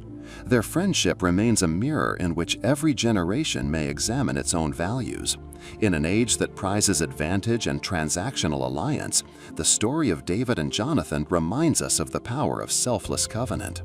In a kingdom fracturing under the weight of suspicion, their loyalty bridged the chasm between divine favor and human fear. Their hearts, knit together in the shadow of political unrest, testified to a different kind of strength, the strength to love when it costs everything. Though the chronicles of kings and warriors fill the pages of history, it is the quiet fidelity of friends like David and Jonathan that echo the longest in the chambers of the soul. The bond that David shared with Jonathan was not enough to keep him safe within Saul's court. As Saul's envy twisted into obsession, the walls of the palace that once echoed with David's harp became a cage of shadowed glances and sharpened spears. The once anointed king of Israel had grown into a hollowed man, tormented by a spirit that sapped his peace and poisoned his judgment. David had once calmed him with music, but no melody could now soothe a man consumed by fear. The hero of Israel, who had felled giants and won battles for his king, had become Saul's enemy in Saul's own eyes, not because of betrayal, but because of success. It was not a single moment that drove David into exile, but a pattern, a web of near-death escapes, silent warnings, and increasingly open aggression. One night, Saul hurled a spear at David while he played music for him, a spear that lodged into the wall where David's head had just been. That was no outburst, it was intent. David fled under cover of night with the help of Michal, his wife and Saul's daughter.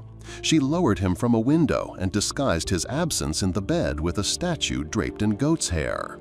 In that act of cunning, Michal betrayed her father to protect her husband. But the home was no longer sanctuary. David's journey into exile had begun. Where does a hunted ram go when the king of his people seeks his blood? David fled not to fortified cities or friendly courts, but to the only place he could find fleeting safety, the prophet Samuel at Ramah. There, in Naioth, David sought more than shelter, he sought divine clarity. But Saul's reach extended even into sacred spaces. Messengers were sent after David, and when they approached the prophet, they were seized by the Spirit of God, prophesying uncontrollably. 3 groups came, and all were overcome. Finally, Saul himself went, and he too was stripped of his royal posture, undone by the Spirit, left prostrate and vulnerable. Yet this divine intervention, while dramatic, was not a permanent protection. It was a delay, not a deliverance. David knew he could not remain. He returned briefly to Jonathan, pleading for truth, hoping against hope that Saul's rage could be reasoned with. But the covert conversation in the field, the code of arrows, the exchanged covenant, confirmed his fears. There would be no reconciliation. There would be no safety in Gibeah. And so David left behind not only his position in the court, but his closest friend. He was now a fugitive. His first stop was Nob, the city of priests. Hungry and without weaponry, David approached Ahimelech the priest under a veil of secrecy. He lied, claiming to be on the king's business, perhaps unsure of whom to trust. The priest, unsuspecting, offered him the consecrated bread, meant only for priests, making David the first of many to receive sacred things in desperate times. Then, as if by divine arrangement, David received the sword of Goliath, the very blade he had once wielded in triumph. Now it was not a trophy, but a tool of survival. Yet Nob was not without witnesses. Among them stood Dog the Edomite, a servant of Saul. The seeds of future tragedy were sown in silence that day, and David would later carry the guilt of what his presence there would cost. From Nob, David made a surprising move. He fled to Gath, a major Philistine city and the very homeland of Goliath. It was a paradox, almost unthinkable. Perhaps David believed he would be safe in the territory of Israel's enemies, disguised, forgotten.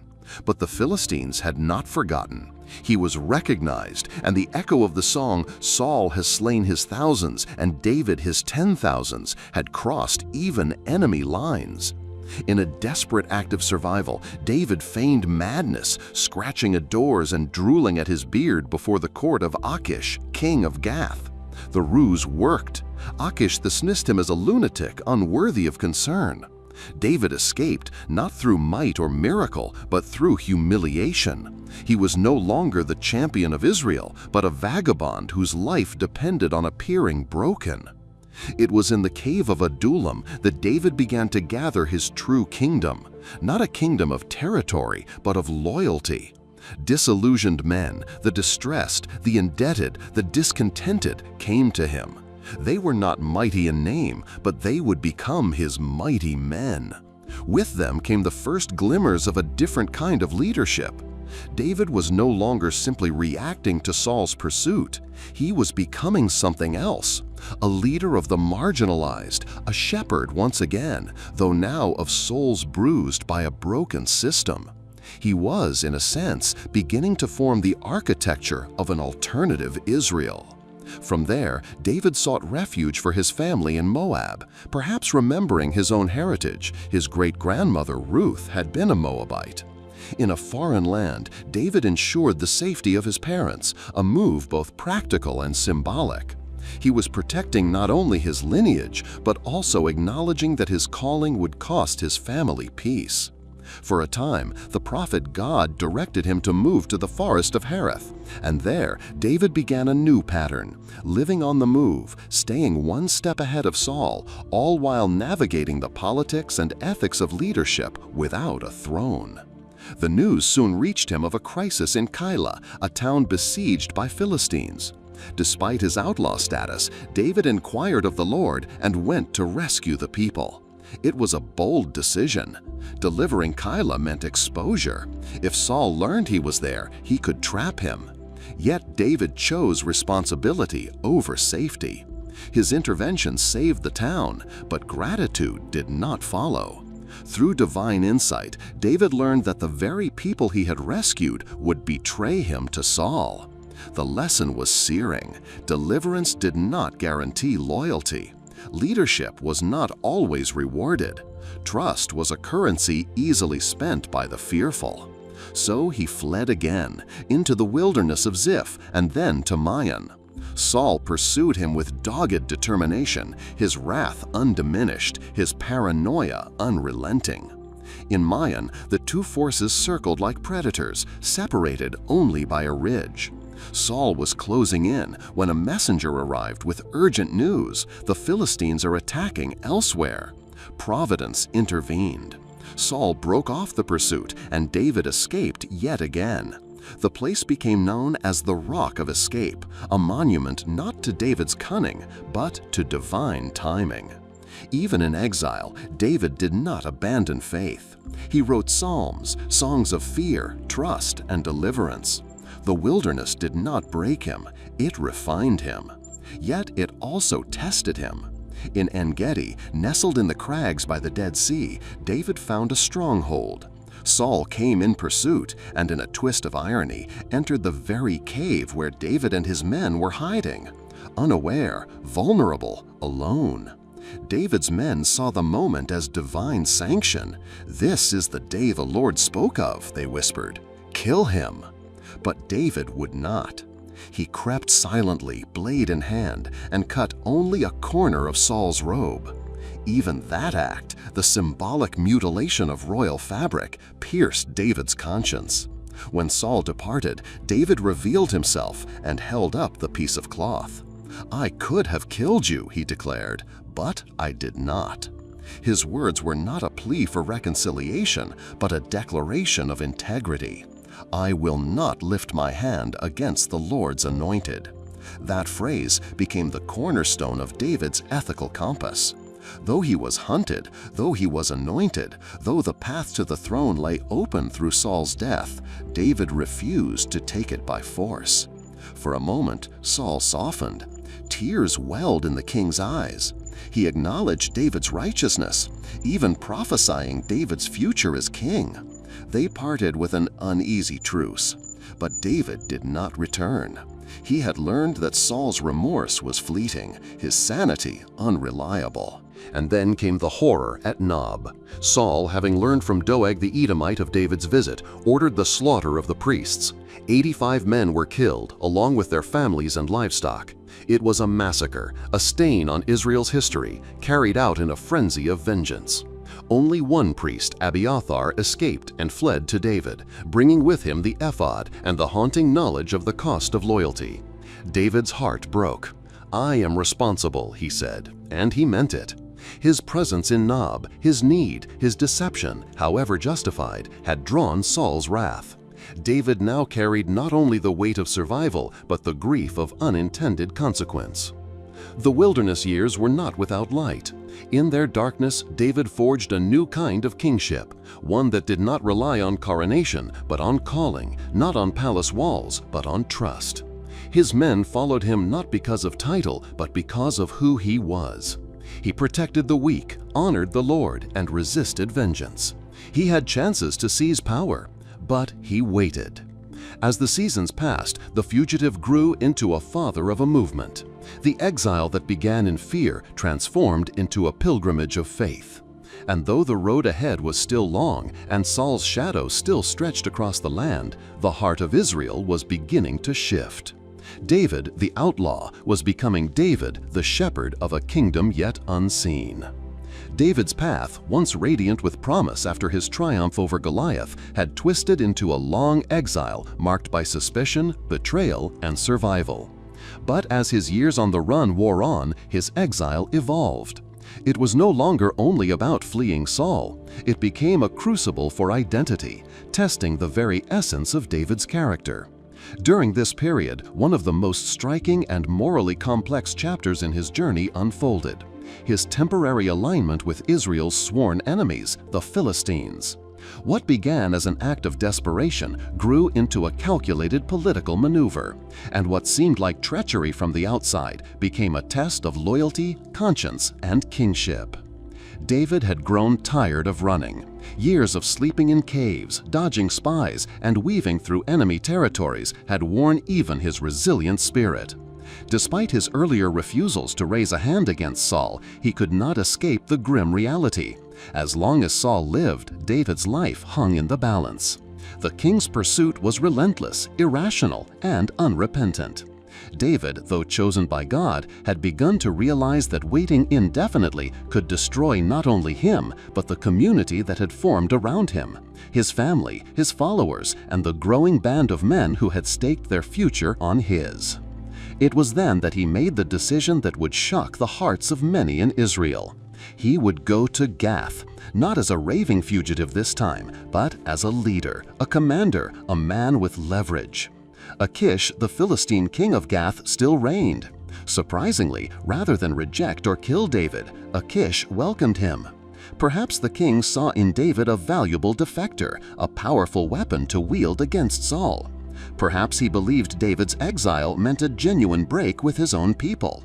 Whatever Achish's reasons, David now walked among the enemies of Israel with their approval. But David was not a defector in truth. His heart, though pressed on every side, still beat with loyalty to Israel, to the God of his fathers, to the covenant he bore silently in exile. Still, he understood the perilous game he had entered. He could not expose his true allegiance. He would have to wear a mask, one stitched from lies, omission, and strategic deception. Achish offered David a place to stay, but David requested a town of his own away from the capital. He knew that close proximity to Philistine politics would eventually entangle him too deeply.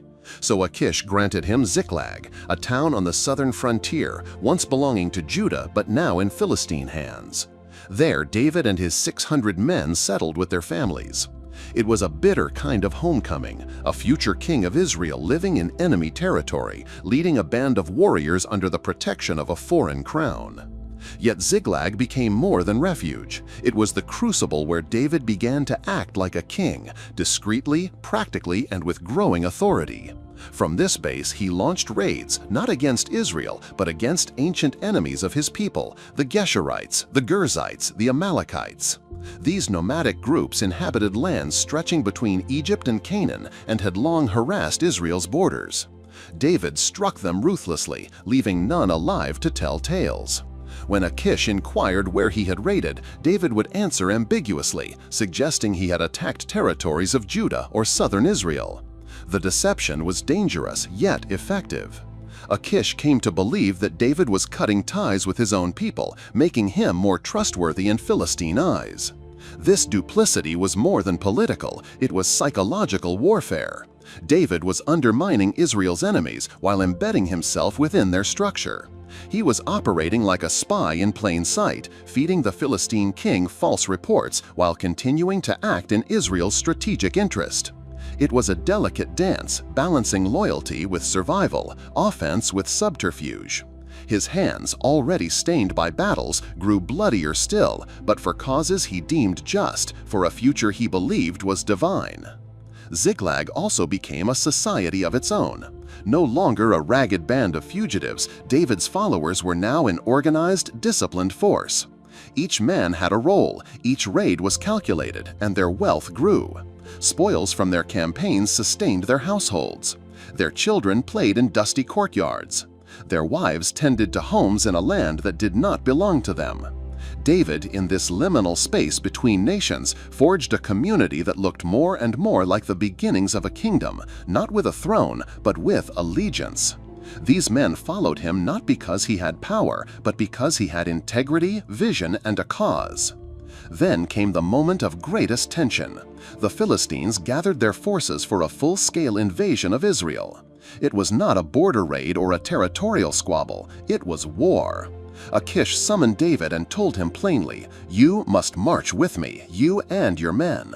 This was the crisis point, the culmination of years of calculated ambiguity. David responded with guarded enthusiasm, subtly prompting Achish to assign him to the rear guard rather than the front.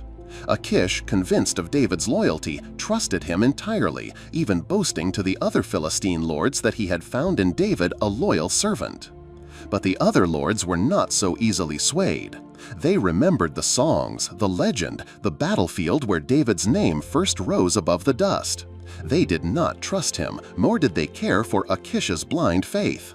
"Send the man back," they demanded, "lest he turn against us in battle." Achish, though disappointed, relented. He approached David with a mixture of apology and affection, insisting that the decision was not his and praising David's faithfulness. David feigned offense, masking what must have been deep relief. The deception had held. He would not have to raise his sword against his own people, not now, not in that battle. The question of what David would have done had he remained with the Philistines has lingered in centuries of debate. Was he preparing to turn on the Philistines in battle? Would he have defected at the last moment? Or was he trapped in a scheme that had spun out of control? The text offers no easy answer. It leaves us instead with the ambiguity of realpolitik, the complex morality of a man caught between loyalty to his God and the brutal calculus of survival. But even as David avoided one battlefield, he walked into another. As he and his men returned to Ziklag, they were met not with the familiar noise of their camp, but with silence and smoke. In their absence, the Amalekites had raided Ziklag. The town was burned, the women and children were gone. Everything was destroyed. The reaction was immediate and visceral. His men, hardened warriors, wept until they had no strength left. Then grief turned to rage, and rage turned to blame. They spoke of stoning David. The man they had followed through desert and danger was now the lightning rod for their despair. But David, perhaps for the first time in the narrative, did not rely on cunning, strength, or allies. He turned to the ephod, to the priest, to God. "Shall I pursue this raiding party? Will I overtake them?" he asked. The answer came with clarity. "Pursue them. You will certainly overtake them and succeed in the rescue."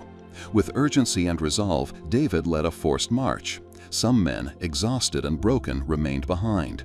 Others pressed on. In the wilderness they encountered an Egyptian slave, abandoned by the Amalekites.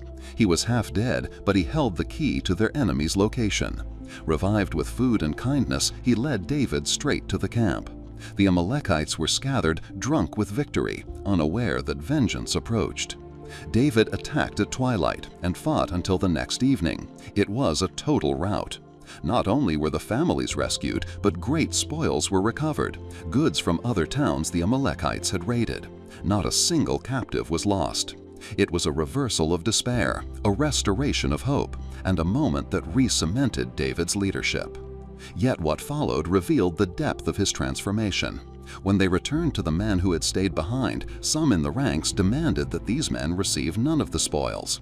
They did not fight, they said. But David refused. The share of the one who stayed with the supplies is to be the same as the one who went down to the battle. It was more than fairness. It was a new ethic of community. In that decision, David signaled the kind of kingdom he would one day build, one that honored unity, not just valor, loyalty, not just might. He sent portions of the spoils as gifts to elders in Judah, in towns where he and his men had once hidden. It was a gesture of goodwill, but also political foresight. He was sowing the seeds of legitimacy, reminding his people that he had not forgotten them, that he had not abandoned the covenant. In this, David moved from merely surviving to actively preparing for what was to come. His time among the Philistines was nearing its end. He had navigated treachery without becoming treacherous. He had fought Israel's enemies even while living in their midst. He had built a following, led justly, suffered deeply, and endured the unthinkable. And now, with Ziklag restored, with his men renewed, with the road behind him full of scars and lessons, David stood on the threshold of the next chapter, not as a refugee, but as a king in waiting. The Philistine alliance had been a crucible. It had forced David to live in ambiguity, to lead without title, to fight without applause, and to trust without clarity. And through it all, he had not only survived, he had become the kind of man who could bear a crown not just on his head, but in his heart. The wilderness was a teacher to David, harsh, vast, and unforgiving. It stripped him of comfort, but clothed him with clarity. In the shadows of the craggy hills of En-Gedi and the bleak terrain of Ziph, David came face to face not only with his pursuer, King Saul, but with the depth of his own soul. The man who had once played the harp to soothe the king's torment now became the focus of that same king's paranoia.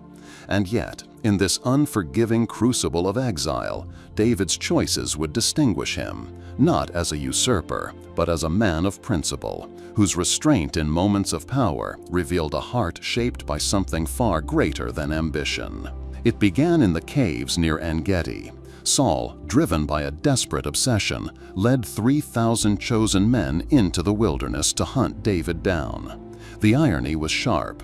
Israel's first king, in pursuit of a shepherd boy turned fugitive, who bore no army but held the loyalty of outcasts, the wounded, and the indebted.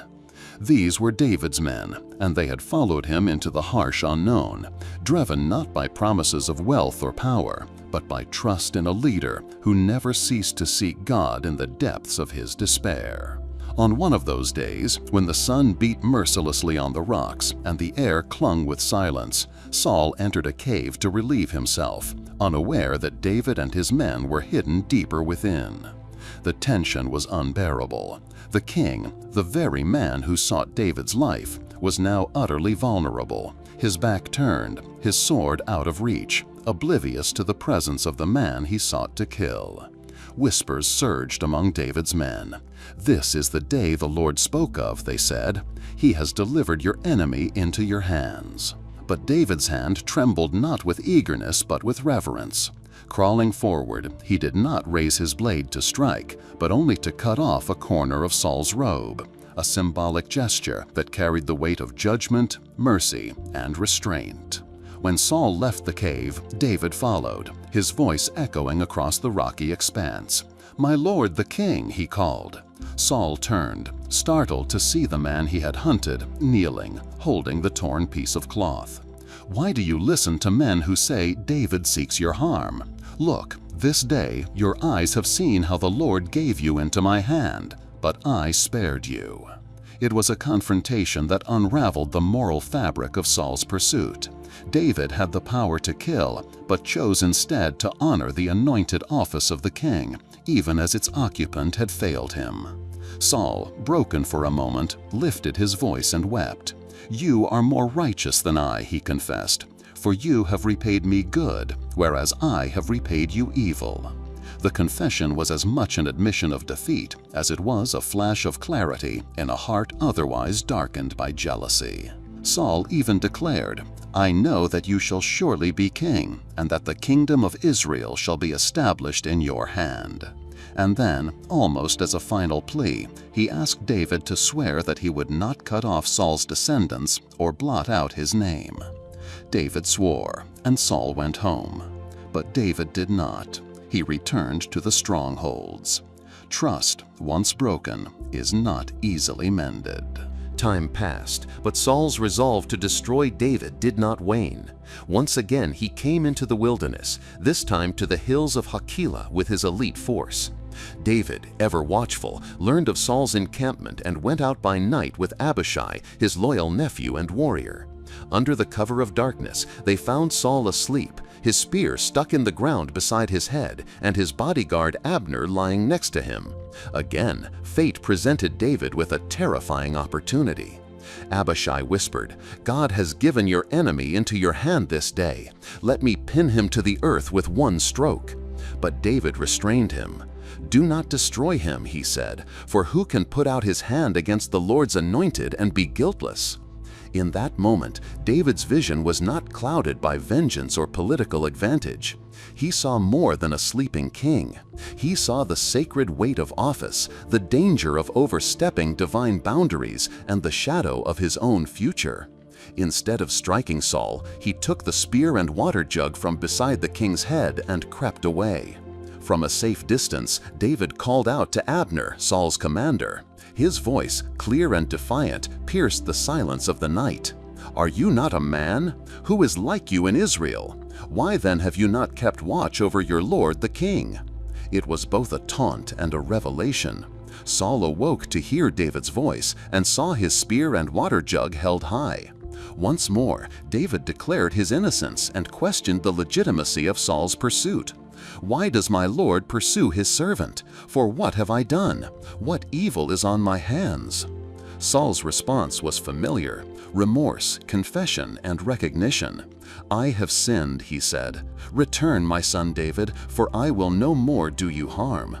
But David did not return. The wound was too deep. The cycle of violence, repentance, and renewed aggression had made reconciliation dangerous. Saul was a man fragmented, sincere in remorse perhaps, but unstable and therefore still a threat. These two encounters, one in the cave, the other in the camp, were not just historical footnotes. They were mirrors held up to the soul.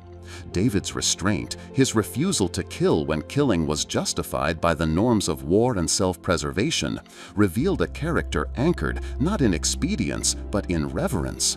It was not weakness that stayed his hand, it was strength of a rarer kind. In a world ruled by might, David embraced a different kingdom logic, that authority is not seized by blood, but entrusted by God, and that how one gains power is as crucial as how one wields it. These two encounters, one in the cave, the other in the camp, were not just historical footnotes, they were mirrors held up to the soul. David's restraint, his refusal to kill when killing was justified by the norms of war and self-preservation, revealed a character anchored not in expedience but in reverence. It was not weakness that stayed his hand, it was strength of a rarer kind. In a world ruled by might, David embraced a different kingdom logic, that authority is not seized by blood, but entrusted by God, and that how one gains power is as crucial as how one wields it. This ethical restraint also shaped the hearts of his men, many of whom would later become commanders in his army and loyal defenders of his throne. They saw in David not just a leader, but a man governed by principle, a shepherd who would rather bear the burden of exile than take the crown by force. In a time when kings rose and fell by sword and treachery, David's actions were revolutionary. It's easy to underestimate the risk he took. Twice he let his mortal enemy live. Twice he bet his life not on strategy, but on the possibility that Saul's heart could still change, that God's justice did not require David's hand to enact it. In doing so, David modeled not only political patience, but theological submission. He left vengeance to the Lord and deferred the timing of his rise to the divine clock. Later, when David himself would sit on the throne, these moments would become the bedrock of his moral authority. They were the stories told in hushed tones around Israel's fires, not just to glorify a king, but to mark a turning point in the nation's understanding of leadership. Kings could be flawed, yes, but they could also be righteous, even in the wilderness.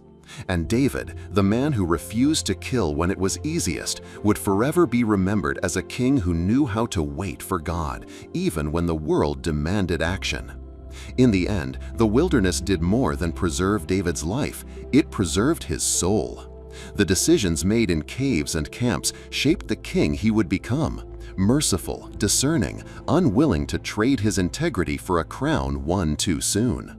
The scars he bore from exile were not signs of weakness, but of the price he was willing to pay for a kingdom built not by ambition, but by faith. Under the crimson sky of Gilboa, the clash of metal and the cries of the dying echoed across the rugged slopes. It was a day soaked not only in blood, but in the unraveling of a kingdom. The Philistines pressed hard against Israel, their formations tighter, their momentum unstoppable. Saul, the first king of Israel, stood surrounded, his sons falling one by one. Among them was Jonathan, the brave and loyal son whose bond with David had transcended politics and bloodlines. Saul, wounded and desperate, refused to be taken alive by uncircumcised hands. He fell on his own sword, ending his reign and plunging the nation into mourning. With his death, a divine chapter closed, one judged long before his last breath, when God had turned from him because of disobedience. News of the defeat spread like wildfire, and David, still in exile among the Philistines, received it with a mixture of anguish and inevitability. A young Amalekite messenger came to him, bearing Saul's crown and armlet as tokens of his demise. The man hoped for a reward, claiming to have delivered the fatal blow to Saul at the king's own request. But David saw in the story only the tragedy of one who had dared to lay hand on the Lord's anointed. The reward he gave was swift and bloody justice, death. Then David tore his garments, fasted and wept, not just for a fallen king, but for the man who had once been God's chosen, and for Jonathan, his soul's counterpart. In the wake of that sorrow, David's voice lifted in a lament that would echo through the ages. The song, recorded in the book of Jasher, was not a cry of vengeance or ambition, but a dirge for the fallen. "How the mighty have fallen," he cried. His words were not hollow praise. They were born of a complex love for Saul, whom he had served faithfully even while hunted, and for Jonathan, whose death pierced him deeper than any sword. In this lament, David displayed a nobility rare in kings and rarer in warriors. He did not exploit their deaths to advance his claim. Instead, he held their memories in reverence, binding his future to their past. Yet destiny pressed forward. After seeking guidance from God, David ascended to Hebron, the city of his tribe, Judah. There, the elders anointed him king, but only over Judah. The rest of Israel, in a divided loyalty, followed Ishbosheth, a surviving son of Saul, installed as a puppet ruler by Abner, Saul's former general. For 7 years, the kingdom remained fractured, a reflection of the tensions that still lingered. David did not force the crown. His rise was steady, marked by diplomacy as much as by warfare. But the internal struggle could not last forever. When Abner fell out with Ishbosheth and defected to David's side, the tide turned. Abner's murder by Joab, David's hot-tempered general, could have jeopardized everything. But David distanced himself from the bloodshed. His mourning for Abner, public and sincere, reaffirmed his legitimacy in the eyes of Israel. When Ishbosheth was assassinated by opportunists, David refused to reward the killers. Instead, he executed them for murdering a righteous man in his bed. Thus, blood did not secure David's throne. Justice and restraint did. At last, the elders of Israel came to Hebron, not with weapons, but with words of allegiance. They recalled how David had led their armies even under Saul, and how God had declared him shepherd of his people. There, David was anointed a second time, this time king over all Israel. He was 30 years old. The boy who had once watched sheep and played harp in the shadows of royal madness now held the fate of a nation in his hands. His first act as king was a stroke of vision and strategy. Jerusalem, a fortified Jebusite stronghold lying between Judah and the northern tribes, stood unconquered. Its capture would not only secure a defensible capital, but symbolize unity, neutral ground politically and geographically. The Jebusites scoffed at David's approach, confident in their walls. But David's men, under Joab's command, scaled the water shaft and took the city. He renamed it the City of David and made it his capital. From there, he governed a kingdom no longer fractured but whole, no longer wandering but anchored. In Jerusalem, David's vision for national and spiritual renewal took shape. He set his eyes on the Ark of the Covenant, the sacred symbol of God's presence, which had long been sidelined. Bringing it to the new capital was more than a religious gesture. It was a theological declaration that Israel's political center and spiritual center would now be one. The first attempt ended in tragedy. As the ark was transported on a cart, a man named Uzzah touched it to steady it and was struck dead. The fear of the Lord gripped David, and the ark was temporarily diverted to the house of Obed-Edom. There it brought blessing, a sign that God's presence was not to be feared, but revered. After 3 months, David tried again, this time with reverence, sacrifice, and song. As the ark approached Jerusalem, David danced before the Lord with abandon. He cast aside royal decorum and moved in joy, wearing only a linen ephod. His celebration shocked his wife Michal, Saul's daughter, who viewed the act as undignified. But David's dance was not for men, it was for the Lord, who had chosen him over her father. In that moment, David redefined kingship. His authority was not rooted in power, but in submission to God. He was king, yes, but a servant first. This convergence of the political and the sacred forged a new identity for Israel. The ark's entrance into Jerusalem was met with trumpets, offerings, and communal feasting. It was not just a transfer of an object, it was a covenantal moment. The God who had walked with the patriarchs, who had delivered Israel from Egypt, now took his place at the center of a united people. And David, the shepherd king, stood as the mediator between heaven and earth, not as a priest, but as one whose heart beat in rhythm with the divine. Yet even in this glory, the seeds of future turmoil lay hidden. David's greatness was undeniable, but so too was his humanity. His rise had been marked by patience, mercy, and faith. His reign, now secure, would test those same virtues in new and complex ways. The lion had roared, the kingdom was his. But kingship, like prophecy, is as much a burden as it is a blessing. Under the weight of a kingdom united and the glory of military triumphs, David stood atop the zenith of power. He had secured Jerusalem, brought the Ark of the Covenant to its resting place, subdued neighboring threats, and seen his name whispered with reverence across Israel and Judah. But no amount of political mastery or military conquest could fortify the heart against the slow corrosion of unchecked desire. The unraveling of David's soul did not begin on the battlefield or in the council of elders. It began in the quiet, deceptive stillness of comfort. It was spring, the time when kings went out to war, but David remained behind. The armies of Israel moved forward under Joab's command, besieging Rabbah of the Ammonites, while David wandered the palace in idleness. From the rooftop he looked over the city, the dusk bleeding across the stones, and there he saw her. She was bathing, unaware, her figure glinting in the amber light. Her name was Bathsheba, daughter of Eliam and wife to Uriah the Hittite, one of David's loyal warriors. In that moment, David's desire overpowered his discernment. He inquired about her, and though he was told she belonged to another, he sent for her anyway. The king who once shepherded sheep with a clean heart now summoned another man's wife to his chamber. Bathsheba came. Whether out of fear, duty, or a silent acquiescence to power, the text does not say. But David lay with her, and she returned to her home, only to later send word that she was pregnant. This single message ignited a chain of deception that would darken David's reign and haunt his household for years. To cover his sin, David recalled Uriah from the battlefield under pretense of seeking a report on the war. He invited him to return to his home, expecting that he would lie with Bathsheba and assume the child his own. But Uriah, ever faithful, refused to enjoy the comforts of home while his comrades camped in open fields.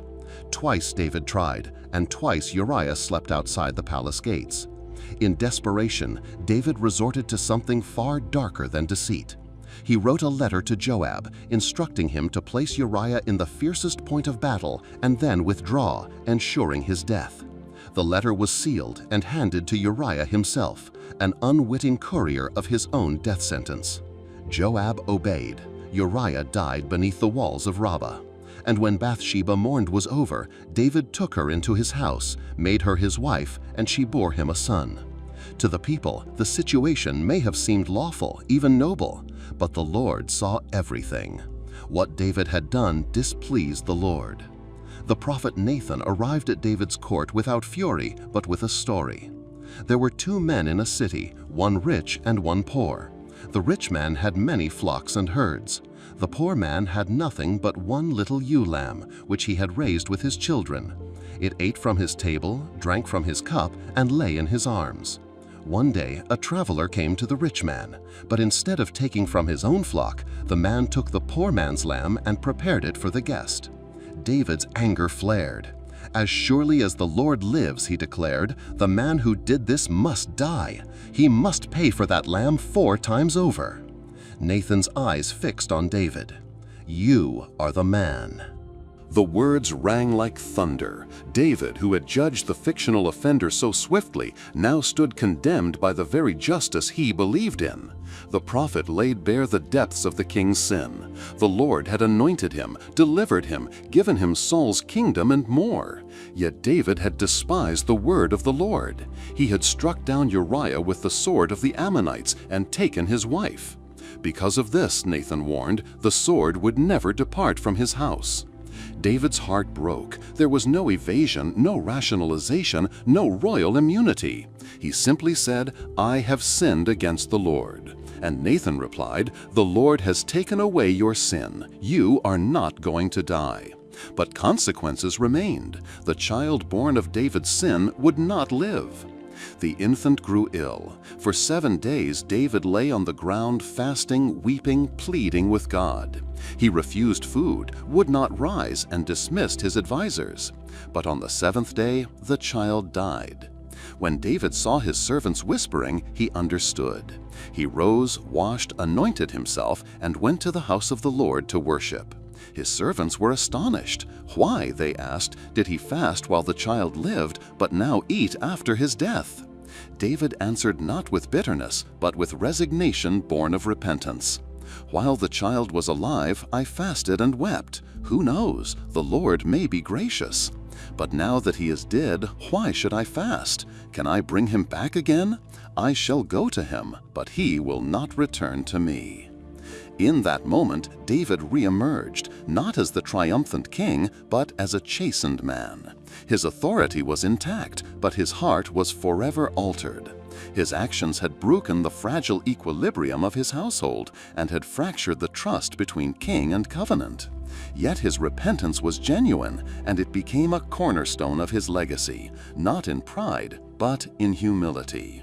He comforted Bathsheba, and in time she bore him another son, Solomon, whom the Lord loved.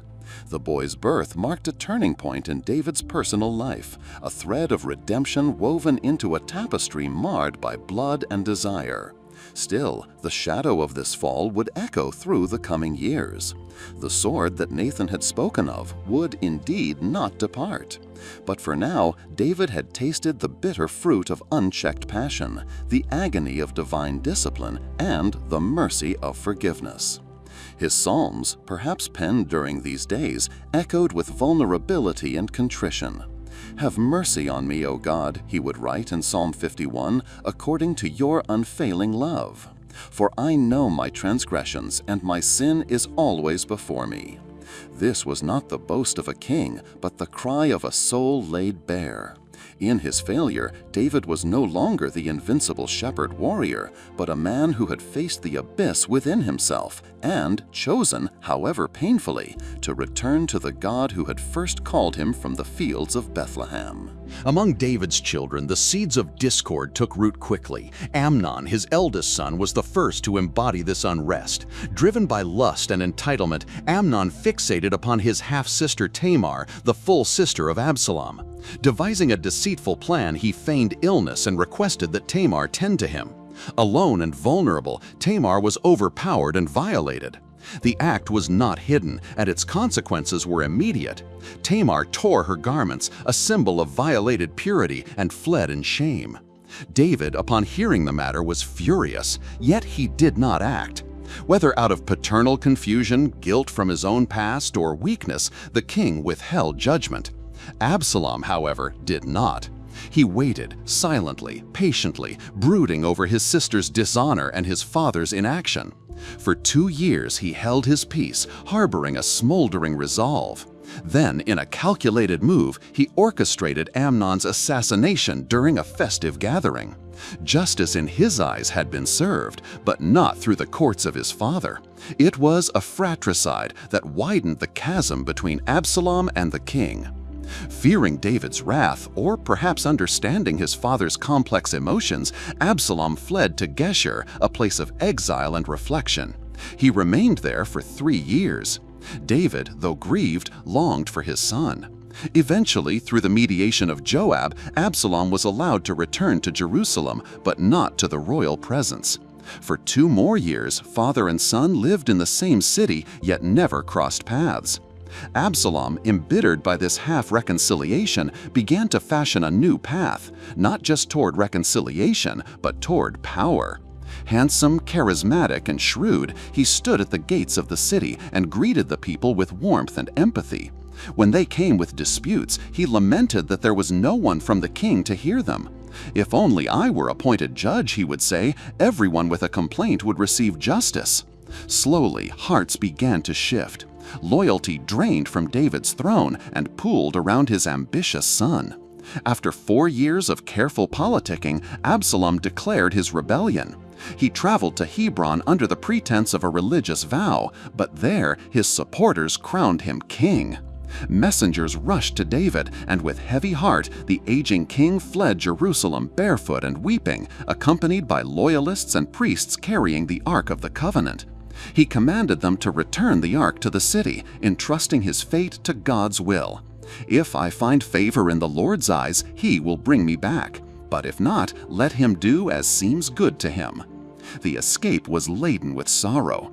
David encountered Shimei, a man from the house of Saul, who hurled curses and stones at him. David forbade retaliation. "Let him curse, the Lord has told him to." The king who once triumphed over giants now bore humiliation in silence, a broken man clinging to divine mercy. Meanwhile, Absalom entered Jerusalem claiming not just the throne but the symbols of royal authority. To establish his dominance, he publicly lay with his father's concubines, a bold act of defiance and fulfillment of Nathan's earlier prophecy that another would lie with David's wives in broad daylight. War loomed. In the forests of Ephraim, the armies of David and Absalom clashed.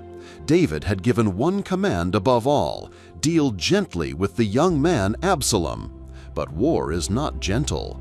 During the battle, Absalom's mule passed under a low-hanging oak tree, and his hair, long and famously heavy, caught in the branches. Suspended between heaven and earth, he hung helplessly.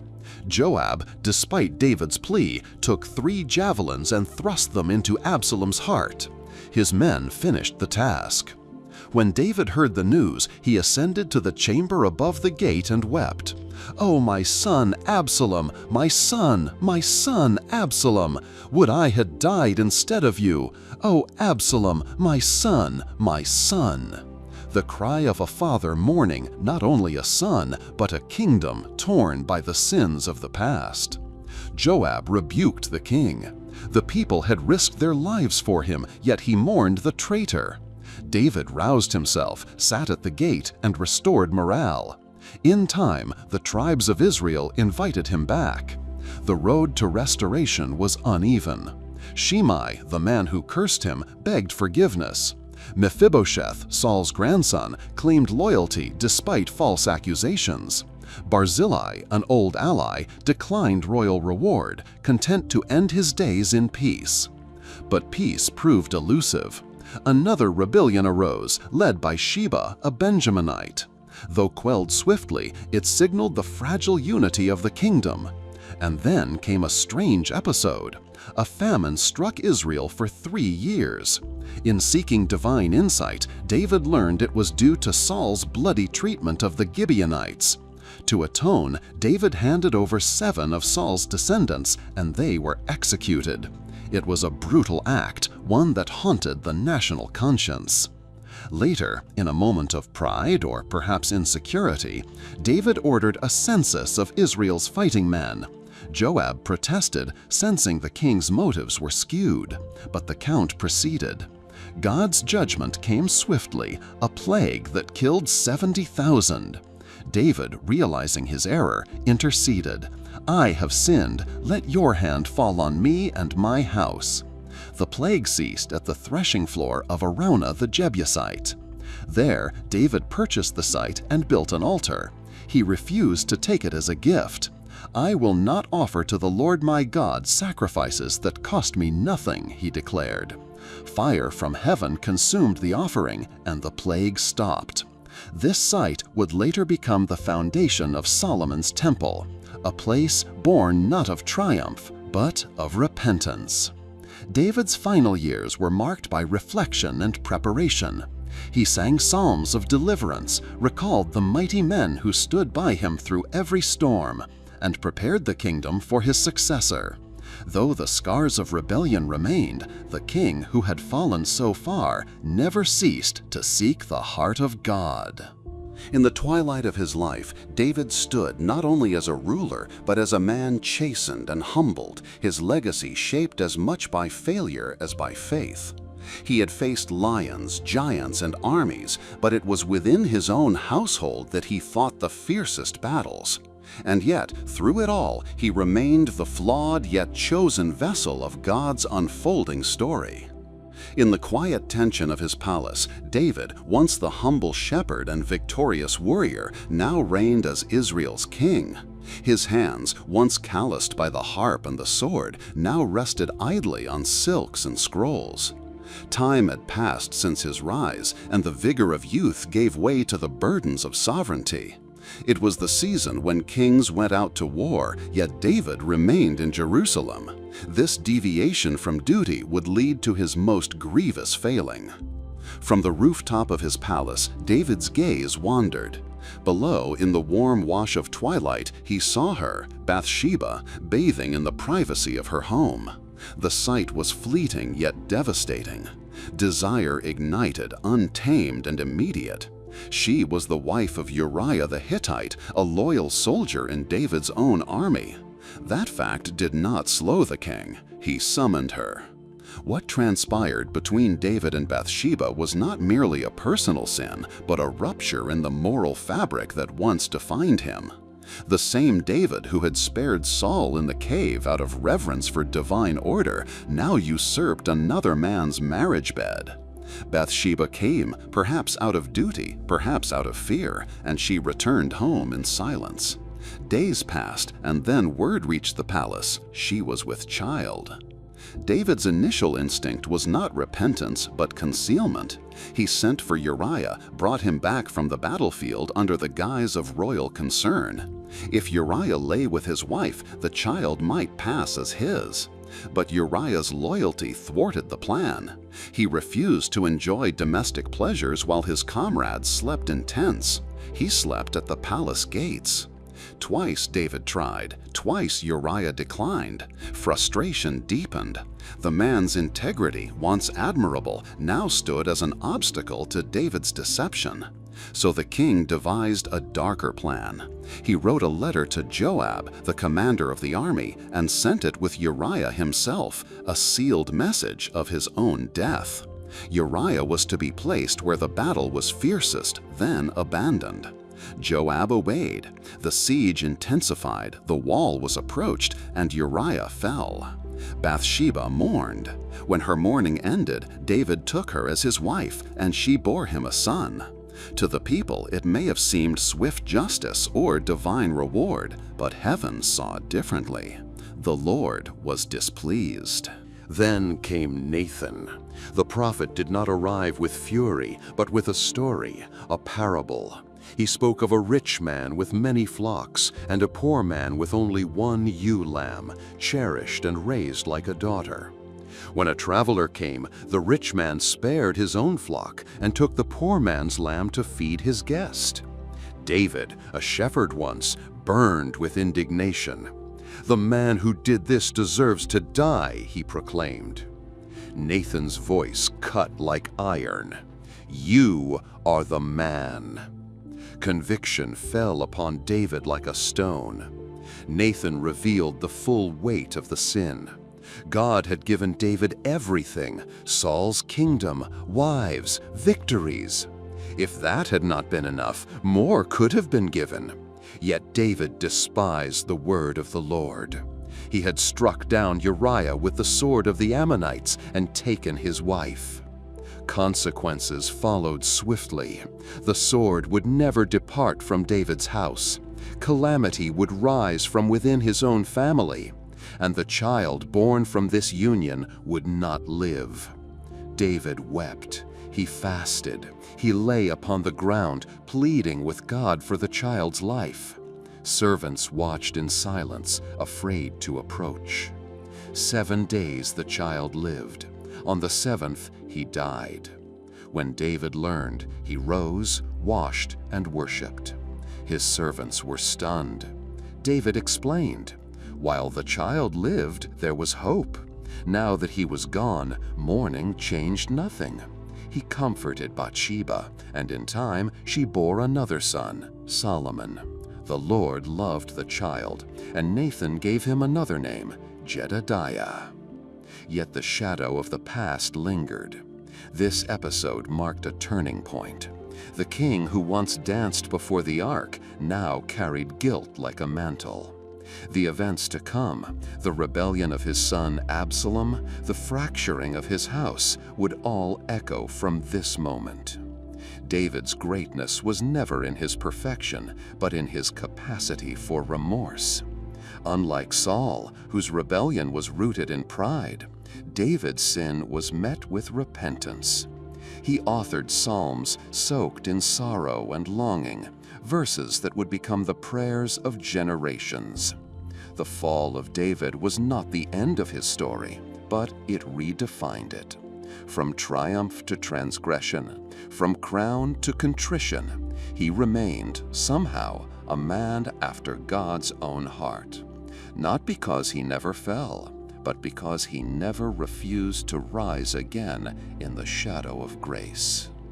Age crept upon David like ivy over stone, and the once vigorous king found his limbs weary, his breath short, and his soul burdened not just by years, but by the weight of legacy. His days of conquest had long passed. Now his realm swayed in the tension between fading strength and rising successors.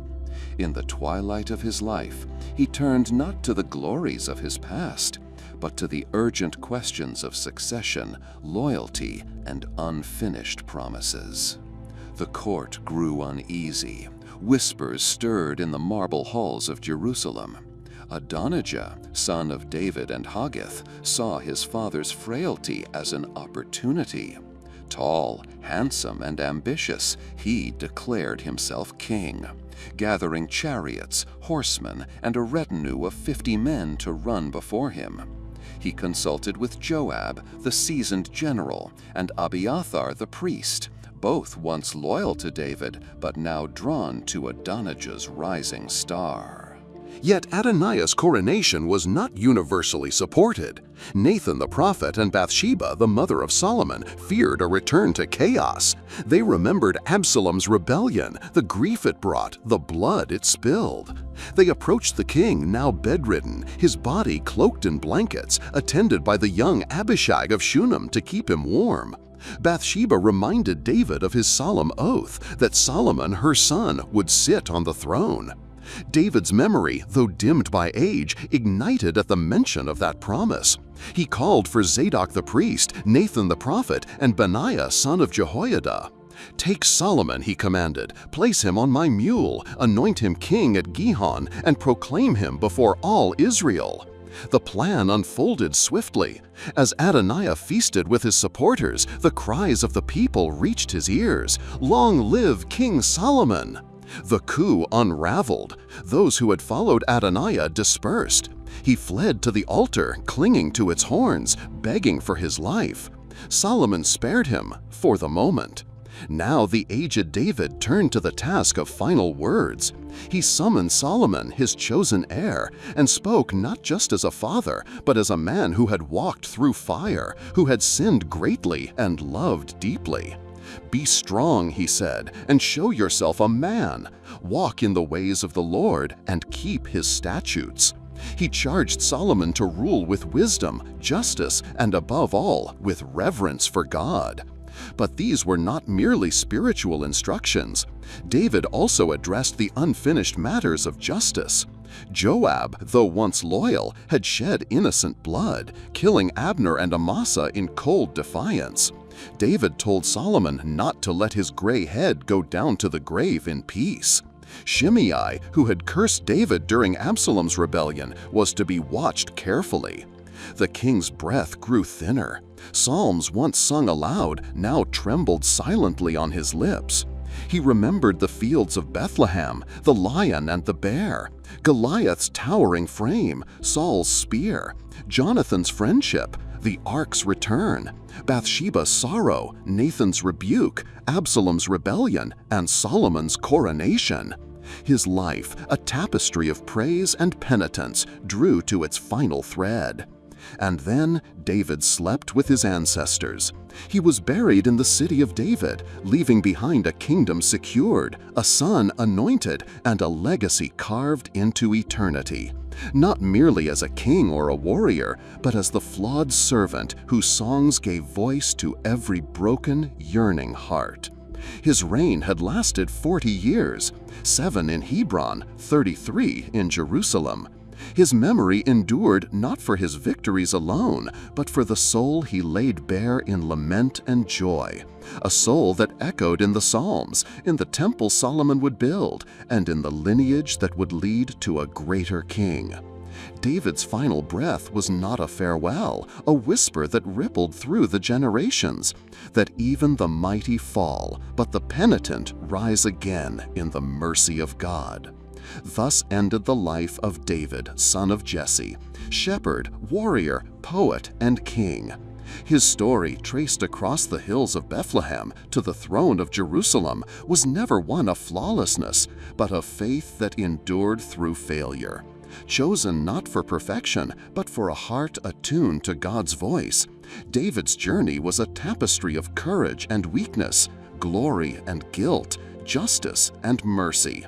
He defeated giants, soothed spirits with song, built a kingdom from rebellion, and bowed in repentance when he fell. Though his hands would not raise the temple, his life laid its foundation, not in stone, but in surrender. In the end, David's legacy was not merely a throne or a dynasty, but a testimony that even in human frailty, divine grace can write a story that echoes far beyond its time. His name lived on not only in Israel's history, but in the lineage of a greater king who would fulfill the promises David only glimpsed in psalm and prayer. If you're still awake, don't forget to subscribe to the channel. Now, I'll let you enjoy the rest quietly.